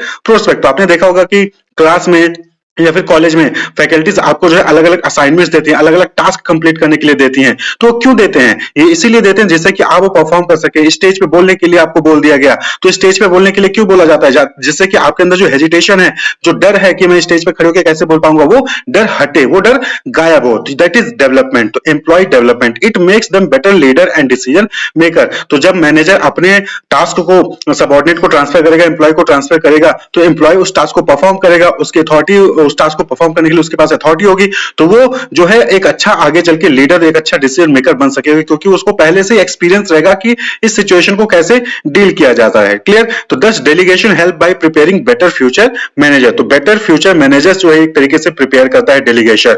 यानी कि अभी तो मैनेजर नहीं है, अभी तो सबऑर्डिनेट है, लेकिन मैनेजर वाले काम, मैनेजर वाले टास्क जो अभी से परफॉर्म कर रहे हैं तो आगे चल के एक अच्छा मैनेजर वो बन सकते हैं। नेक्स्ट जो इंपॉर्टेंस है या फिर बेनिफिट है डेलीगेशन का, that is motivation of employees. जब मैनेजर अपने टास्क को, अपनी रिस्पॉन्सिबिलिटी को सबऑर्डिनेट को ट्रांसफर करता है और साथ ही साथ उनको उसको कंप्लीट करने के लिए अथॉरिटी भी देता है, तो एम्प्लॉय जो है मोटिवेट होता है। एम्प्लॉय को अच्छा लगता है कि वाह, मैं मैनेजर वाला काम कर रहा हूं, मैं जो बॉस है उनका काम कर रहा हूं, तो वो मोटिवेट होता है कि बॉस को लगता है कि हाँ, वो एम्प्लॉय के अंदर कैलिबर है, इसलिए बॉस ने उसको वो काम दिया है। जैसे कि स्कूल में फैकल्टी आपको कोई जो है प्रोजेक्ट दे दे, कोई टास्क दे दे कंप्लीट करने को, बाकी को ना दे, तो इससे आपके अंदर मोटिवेशन आता है। तो when a superior interest a subordinate with a task, it is not merely the sharing of work but involve trust on the superior's part and commitment on the part of subordinate। तो इससे क्या होता है कि employ भी motivate होता है कि हाँ, बॉस ने मेरे पे ट्रस्ट किया, बॉस मुझ पे ट्रस्ट करता है, और तो बॉस भी जो है एक तरीके का शो करता है कि हाँ, वो एम्प्लॉय पे ट्रस्ट कर रहा है, और एम्प्लॉय भी जो है अपने उस ट्रस्ट को प्रूव करने के लिए और अच्छे से परफॉर्म करता है। तो ही फील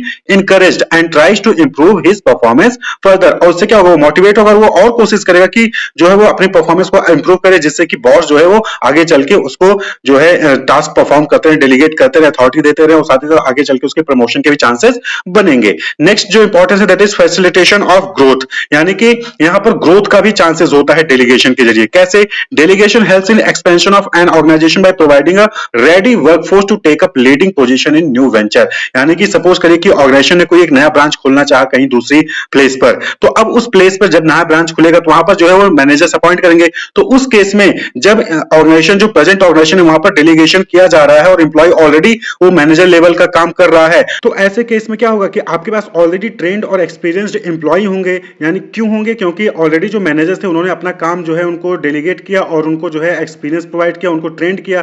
तो ऑलरेडी आपके पास ट्रेंड और एक्सपीरियंस्ड एम्प्लॉय हैं जो कि उस मैनेजर रोल को परफॉर्म कर सकते हैं, आप उनको जो है नए ब्रांच पे भेज सकते हैं। तो trained and experienced employ are able to play significant role in the launch of new project by replicating the work ethos they have absorbed from the existing unit in the newly set up branches. तो नए branch जहां पे setup हुए होंगे वहां पर आप अपने एम्प्लॉय को, जिनको आपने डेलीगेट किया था डिफरेंट टास्क को, उनको आप वहां पर भेज सकते हैं, क्योंकि उनके पास ऑलरेडी वो एक्सपीरियंस है, वो ट्रेनिंग वहां पर उनके पास होती है। तो ग्रोथ भी जो है डेलीगेशन के जरिए वहां पर हेल्प करता है, ग्रोथ में हेल्प करता है डेलीगेशन। नेक्स्ट जो इंपॉर्टेंस है that is basis of management hierarchy. Delegation की वजह से ही जो है कहीं ना कहीं जो है मैनेजमेंट में हायरार्की बनती है। हायरार्की कहने का मतलब क्या हो गया, सुपीरियर और सबऑर्डिनेट का रिलेशनशिप जो है वो डेवलप होता है मैनेजमेंट में। कैसे? It is the degree and flow of authority which determine who has to report to whom. भाई मैनेजर है और एम्प्लॉय है, यानी कि सुपीरियर है और सबऑर्डिनेट है, तो एम्प्लॉय अपने बॉस को ही तो जाके रिपोर्ट करेगा। बॉस क्यों है? क्योंकि उसके पास एक्स्ट्रा अथॉरिटी है, उसके पास ज्यादा अथॉरिटी है, ज्यादा पावर है। वहीं पर आप सबऑर्डिनेट क्यों हो? क्योंकि आपके पास मैनेजर के रिस्पेक्टिव में कम अथॉरिटी है, कम पावर है। तो जिसके पास ज्यादा पावर है, ज्यादा अथॉरिटी है, वो हायर लेवल पे होगा, जिसके पास कम अथॉरिटी, कम पावर है, वो लोअर लेवल पे होगा। तो इसकी वजह से क्या होता है, यहाँ पर हायरार्की जो है वो मैनेजमेंट में बनती है। तो the extent of delegated authority also decide the power that each job position enjoy in the organisation. कौन कितना डेलीगेट कर सकता है अपनी अथॉरिटी को, अपनी पावर को, अपनी रिस्पांसिबिलिटी को, वो ये शो करता है कि उसके पास उतना ही हायर पोजीशन है ऑर्गेनाइजेशन में। क्लियर? तो मैनेजमेंट हायरार्की के लिए डेलीगेशन एक बेसिस होता है। इसके बेसिस पे जो है मैनेजमेंट में हायरार्की बनती है। जिसके पास ज्यादा पावर है वो ज्यादा डेलीगेट कर सकता है, जिसके पास कम पावर है वो कम डेलीगेट कर सकता है। नेक्स्ट जो इंपॉर्टेंस है दैट इज बेटर कोऑर्डिनेशन। जब सबको पता होगा कि कौन किसकी क्या रिस्पांसिबिलिटी है, किसके पास क्या पावर है,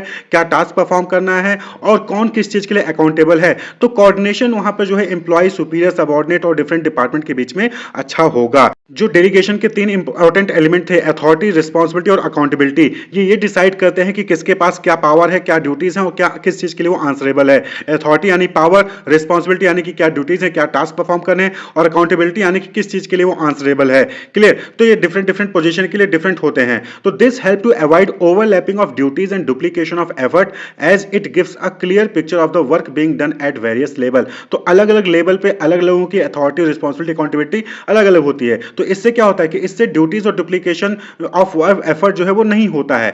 तो यहाँ पे सबको क्लियर होता है कि किसको क्या ड्यूटी परफॉर्म करनी है, किसकी क्या रिस्पांसिबिलिटी और कौन किस चीज के लिए अकाउंटेबल है। और जब सारी रिस्पांसिबिलिटीज, सारी रिलेशनशिप के बीच में क्लियरिटी होगी, कौन किसको रिपोर्ट कर रहा है, कौन किसका बॉस है, ये सारी चीजें क्लियर होंगी, तो इफेक्टिवली जो है वहां पर ऑर्गेनाइजेशन को मैनेज किया जा सकता है, जो एम्प्लॉय है उनको मैनेज किया जा सकता है, और डिफरेंट डिपार्टमेंट और डिफरेंट लेवल और जो डिफरेंट फंक्शन है मैनेजमेंट के, उनके बीच में कोऑर्डिनेशन जो है वहां पर डेवलप किया जाता है। तो ये जो है डेलीगेशन के कुछ इंपॉर्टेंस हो गए: effective management, employ development, motivation of employ, facilitation of growth, basis of management hierarchy and better coordination. Centralisation and decentralisation.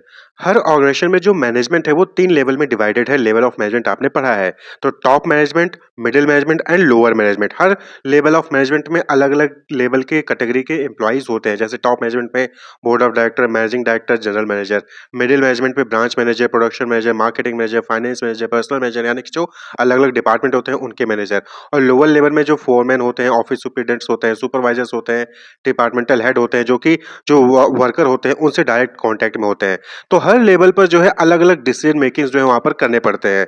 यानी कि स्टेशनरी क्या मंगवाना है, कौन सी मशीनरी परचेज करनी है, एक्सपेंशन करना है, नया ब्रांच खोलना है, या फिर किस सप्लायर से जो रॉ मटेरियल परचेज करना है।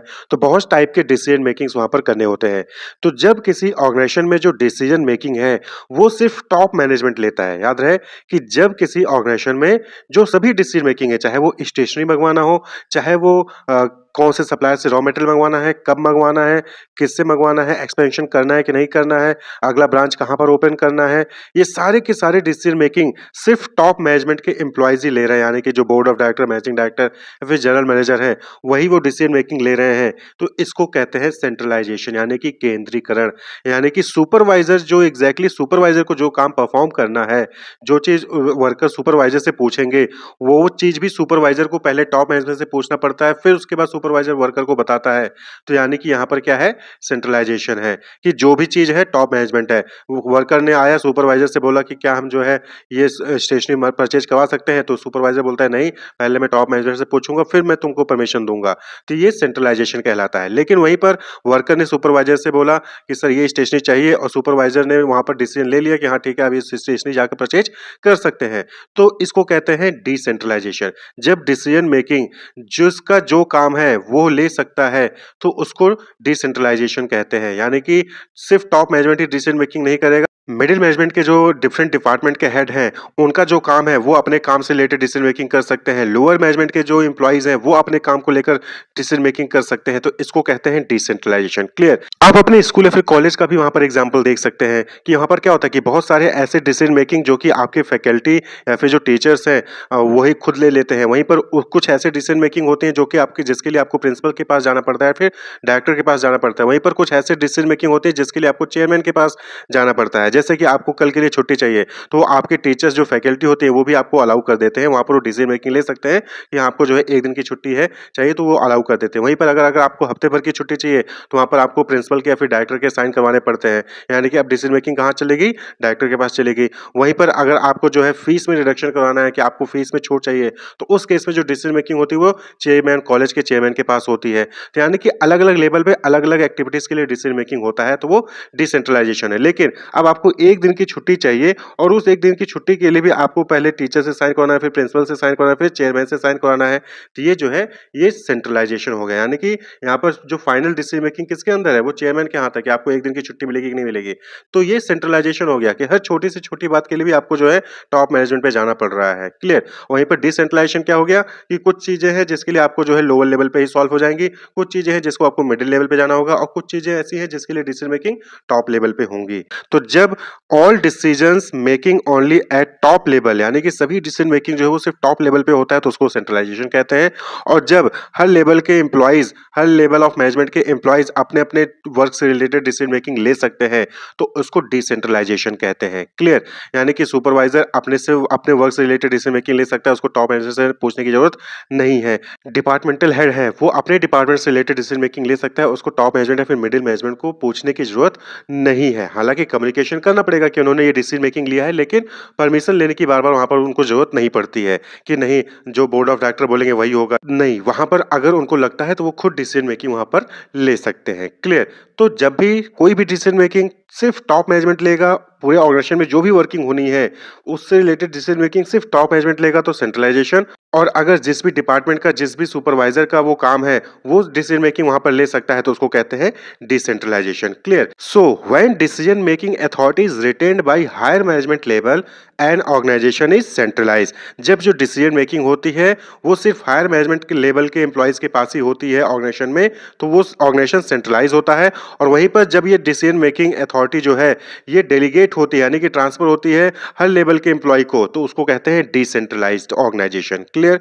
तो सेंट्रलाइज्ड यानी कि केंद्रीकरण, डिसेंट्रलाइज यानी कि विकेंद्रीकरण, या सेंट्रलाइज यानी कि एक ही जगह से डिसीजन मेकिंग होगा, डिसेंट्रलाइज यानी कि अलग अलग डिपार्टमेंट के लोग जो है वो अपने डिपार्टमेंट से रिलेटेड डिसीजन मेकिंग ले सकते हैं। तो यहाँ पर याद रखना है कि कुछ इंपॉर्टेंट जो डिसीजन मेकिंग होंगे, यानी कि जैसे कि ब्रांच, नया ब्रांच ओपन करना है, तो ये इंपॉर्टेंट डिसीजन है और ये वाइडर डिसीजन है, तो इसको जो है टॉप मैनेजमेंट ही लेगा। लेकिन हाँ, कि फाइनेंस डिपार्टमेंट में, अकाउंटिंग में टैली यूज करनी है, टैली का कौन सा वर्जन यूज करना है, ये एक फाइनेंशियल मैनेजर जो है, फाइनेंस मैनेजर जो है वो वहां पर डिसीजन मेकिंग ले सकता है। सुपरवाइजर, किसी एम्प्लॉय को जल्दी छुट्टी देनी है या फिर स्टेशनरी मंगवाना है, तो सुपरवाइजर वहां पर डिसीजन मेकिंग ले सकता है, तो इसको डिसेंट्रलाइजेशन कहते हैं। लेकिन अगर एक एम्प्लॉय को आज जल्दी जाना है, तो पहले टॉप मैनेजर से पूछा जाएगा, उसके बाद ही जो है परमिशन दिया जाएगा, तो वो डिसेंट्रलाइजेशन, वो सेंट्रलाइजेशन हुआ। क्लियर? तो सेंट्रलाइजेशन यानी कि जब डिसीजन मेकिंग अथॉरिटी सिर्फ हायर मैनेजमेंट के पास होती है, और डिसेंट्रलाइजेशन यानी कि जब डिसीजन मेकिंग अथॉरिटी वो डेलीगेट होती है डिफरेंट लेवल पे, और टॉप मैनेजमेंट, मिडिल मैनेजमेंट और लोअर लेवल के जो मैनेजर्स होते हैं वो भी डिसीजन मेकिंग वहां पर कर सकते हैं, तो उसको हम डिसेंट्रलाइज्ड कहते हैं। तो an organisation can never be completely centralised और decentralised, every organisation will be characterised by both centralisation and decentralisation. यानी कि कोई भी ऑर्गेनाइजेशन कंप्लीटली सेंट्रलाइज या डिसेंट्रलाइज नहीं हो सकता है, उनको जो है बैलेंस बनाना पड़ेगा। कुछ इंपॉर्टेंट डिसीजंस वो सेंट्रलाइज ही होंगे, वो सिर्फ टॉप मैनेजमेंट ही ले पाएगा। वहीं पर कुछ जो डिपार्टमेंट से रिलेटेड डिसीजन मेकिंग होती है वो डिपार्टमेंट के जो हेड है वो ले सकते हैं और जो सुपरवाइजर से रिलेटेड है वो सुपरवाइजर ले सकते हैं। तो यानी कि कंप्लीटली सेंट्रलाइज भी नहीं होगा और कंप्लीटली डिसेंट्रलाइज भी नहीं होगा। क्लियर? तो अकॉर्डिंग टू लुइस एलन, इन्होंने क्या कहा कि decentralisation refers to systematic effort to delegate to the lowest level all authority except that which can be exercised at central point. तो डिसेंट्रलाइजेशन का मतलब क्या हो गया कि जब ऑर्गेनाइजेशन में जो डिसीजन मेकिंग अथॉरिटी है उसको लोएस्ट लेवल तक आप डेलीगेट करते हो, ट्रांसफर करते हो कि जो आपके ऑर्गेनाइजेशन में जो लोअर लेवल के एम्प्लॉइज हैं वो भी डिसीजन मेकिंग ले सकते हैं उनके काम से रिलेटेड जो भी है, तो उसको डिसेंट्रलाइजेशन कहा जाता है। क्लियर? लेकिन याद रहे कि except that which can be exercised at central point, यानी कि सभी डिसीजन मेकिंग नहीं ले सकते हैं। वहां पे कुछ इंपॉर्टेंट डिसीजन मेकिंग है जो कि सिर्फ सेंट्रल लेवल पे यानी कि सिर्फ टॉप मैनेजमेंट के लोग ही वहां पर ले सकते हैं। क्लियर? तो डिसेंट्रलाइजेशन का मतलब कि जब आप decision making authority lower level के एम्प्लॉय को भी दे देते हो, जाओ ठीक है जो तुम्हें सही लगता है वो तुम कर लेना, तो दैट इज डिसेंट्रलाइजेशन। लेकिन वहीं पर सेंट्रलाइजेशन क्या होगा कि नहीं तुम अपनी मर्जी से कैसे कर लिए, तुमको पहले मुझसे पूछना चाहिए था, तो सेंट्रलाइजेशन। क्लियर? तो वहां पर आपने डिसीजन मेकिंग अथॉरिटी किसी और को नहीं दी, सब अपने पास ही रखी है। कुछ भी डिसीजन होगा पहले आपसे पूछा जाएगा, आप बताओगे तब वो सामने वाला करेगा, तो दैट इज सेंट्रलाइजेशन। तो according to Henri Fayol, everything which goes to increase the importance of a subordinate role is decentralisation, यानी कि जब आपके सबऑर्डिनेट का रोल इंक्रीज हो रहा है, उसकी इंपॉर्टेंस इंक्रीज हो रही है, तो उसको डिसेंट्रलाइजेशन कहते हैं। क्यों?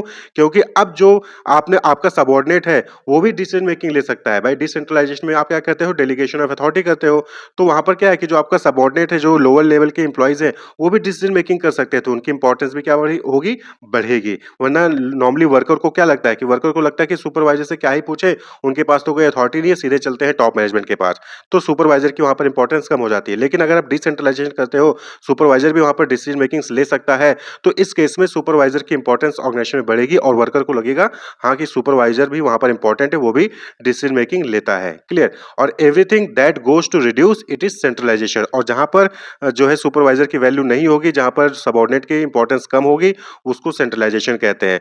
जैसे कि सुपरवाइजर कोई डिसीजन मेकिंग ले ही नहीं सकता है, तो इनसे बात करना बेकार है, सीधे चलते हैं टॉप मैनेजमेंट की बात। वहां पर सुपरवाइजर की जो वहां पर वैल्यू है, जो रोल है, वो इंपॉर्टेंस है वो डिक्रीज हो जाती है। तो सेंट्रलाइजेशन में सबऑर्डिनेट की इंपॉर्टेंस कम होती है और डिसेंट्रलाइजेशन में सबऑर्डिनेट्स की इंपॉर्टेंस इंक्रीज होती है। तो ये हेनरी फ्यूल के अकॉर्डिंग है और ये जनरली चीज भी है कि बट ऑब्वियस बात है कि अगर किसी के पास अथॉरिटी होगी तो उसकी इंपॉर्टेंस बढ़ेगी, किसी के पास अथॉरिटी नहीं होगी तो उसकी इंपॉर्टेंस नहीं रहती है वहां पर। क्लियर? तो इंपॉर्टेंस ऑफ डिसेंट्रलाइजेशन की बात कर लें तो सबसे पहली चीज कि डेवलप इनिशिएटिव अमॉन्ग सबऑर्डिनेट। भाई जब सबऑर्डिनेट को आप वहां पर अथॉरिटी दोगे कि वो डिसीजन मेकिंग ले सकता है, तो अब वो क्या करेगा, वो इनिशिएट करेगा, वो जो है एक्टिव होगा और जो है सही तरीके से डिसीजन मेकिंग लेगा। When lower managerial level are given freedom to take their own decisions, they learn to depend on their own judgement. अब क्या होगा कि वो खुद इनिशिएट करेंगे, खुद जो है पहले से ही तैयार हो जाएंगे कि हाँ मुझे क्या करना है क्या नहीं करना है। Clear? Develop managerial talent for the future. अब यहाँ पर क्या है कि अब आपने सबऑर्डिनेट को जो है वहां पर फ्रीडम दे दी कि हाँ वो डिसीजन मेकिंग कर सकते हैं, तो इससे क्या होगा, उनके अंदर भी मैनेजरियल टैलेंट आएगा और फिर इन फ्यूचर अगर आपको कभी टॉप मैनेजमेंट पे किसी एम्प्लॉय की रिक्वायरमेंट होगी, तो आप उस एम्प्लॉय को जिसको आपने वहां पर डिसीजन मेकिंग अथॉरिटी दी थी उसको जो है वहां पर यूज कर सकते हो। तो gives them a chance to prove their abilities and creates a reservoir of qualified manpower who can be considered to fill up more challenging positions through promotion। तो कभी अगर इन फ्यूचर आपको जो है टॉप मैनेजमेंट में middle management में employ की जरूरत पड़ती है, तो आप लोअर लेवल के मैनेजमेंट के एम्प्लॉय को जिसको आपने फ्रीडम दे रखी थी, जिसको आपने वहां पर डिसीजन मेकिंग जो है वहां पर अथॉरिटी दे रखी थी, तो उसको आप इन फ्यूचर जो है उसको यूज कर सकते हो, प्रमोट करके मिडिल मैनेजमेंट या फिर टॉप मैनेजमेंट पे लेके जा सकते हो। ये कब होगा, जब आप उसकी एबिलिटी और उसकी जो है स्किल्स को जानते हो और उसकी एबिलिटी उसकी स्किल्स को जानने के लिए उसको आपको जो है वहां पर अथॉरिटी देनी पड़ेगी। क्लियर? नेक्स्ट है क्विक डिसीजन मेकिंग। भाई यहाँ पर आसानी से और बहुत जल्दी से डिसीजन मेकिंग हो सकती है अगर आप डेलीगेशन करते हो या डिसेंट्रलाइजेशन करते हो। कैसे कि भाई डिसेंट्रलाइजेशन किया है, सुपरवाइजर भी डिसीजन मेकिंग ले सकता है, तो छोटे मोटे जो भी टास्क होंगे उसको उसके लिए वर्कर को सुपरवाइजर से परमिशन लेनी है, सुपरवाइजर वहां पर डिसीजन मेकिंग लेगा और वहां पर काम जल्दी हो जाएगा। लेकिन अगर डिसेंट्रलाइजेशन नहीं होगा तो वर्कर पहले सुपरवाइजर से पूछेगा, सुपरवाइजर अपने ऊपर वाले बॉस से पूछेगा, वो बॉस जो है टॉप मैनेजमेंट पे जाएगा, टॉप मैनेजमेंट जब परमिशन देगा उसके बाद फिर जो है मिडिल मैनेजमेंट के के पास आएगा वो परमिशन, फिर सुपरवाइजर के पास परमिशन आएगा, फिर सुपरवाइजर वर्कर को बताएगा। तो यहाँ पर डिसीजन मेकिंग क्विक नहीं होगी, यहाँ पर टाइम टेकिंग होगी अगर सेंट्रलाइजेशन होगा। लेकिन अगर डिसेंट्रलाइजेशन होगा तो क्विक डिसीजन मेकिंग होगी। वर्कर ने कुछ प्रॉब्लम आई, सुपरवाइजर के पास गए, सुपरवाइजर ने वहाँ पर डिसीजन ले लिया, तो क्विक डिसीजन मेकिंग डिसेंट्रलाइजेशन के केस में। रिलीफ टू टॉप मैनेजमेंट, यहाँ पर बट ऑब्वियस सी बात है कि अब हर छोटी-छोटी बात के लिए आपको टॉप मैनेजमेंट के पास जाने की जरूरत नहीं पड़ेगी अगर डिसेंट्रलाइजेशन है। जो सुपरवाइजर है, जो उसको मैनेज कर रहा है, जो हेड है, जो हेड ऑफ डिपार्टमेंट है, वही वहाँ पर डिसीजन मेकिंग लेके जो है काम को सॉल्व कर सकता है, प्रॉब्लम को सॉल्व कर सकता है। तो रिलीफ टू टॉप मैनेजमेंट को जो है वहाँ पर आसान हो जाएगा। अब वो जो है जो इंपॉर्टेंट डिसीजन मेकिंग है उस पे ही फोकस कर सकते हैं। डेली डिसीजन मेकिंग जो डेली टास्क है उसके लिए डिसीजन मेकिंग के लिए टॉप मैनेजमेंट के पास आपको जाने की जरूरत नहीं पड़ेगी। इसी तरीके से फैसिलिटेट ग्रोथ, भाई बट ऑब्वियस बात है कि जब हर डिपार्टमेंट अपना-अपना काम अच्छे से परफॉर्म कर रहा होगा और सही तरीके से परफॉर्म कर रहा होगा, और देखिए सुपरवाइजर को एग्जैक्टली पता है कि वर्कर्स को कैसे डील करना है। अब वर्कर की प्रॉब्लम को लेकर टॉप मैनेजमेंट के पास जाओगे तो टॉप मैनेजमेंट उतने अच्छे से डिसीजन मेकिंग नहीं कर पाएगा क्योंकि सुपरवाइजर डायरेक्टली कांटेक्ट में है वर्कर से, तो सुपरवाइजर सही डिसीजन मेकिंग ले सकता है। तो अगर आप डिसेंट्रलाइजेशन करोगे तो जो जिसका काम होगा उससे रिलेटेड वो सही डिसीजन मेकिंग लेगा, तो इससे ग्रोथ भी क्या होगी, इंक्रीज होगी। Allows to function in a manner best suited to their department and foster a sense of competition amongst the department. Clear?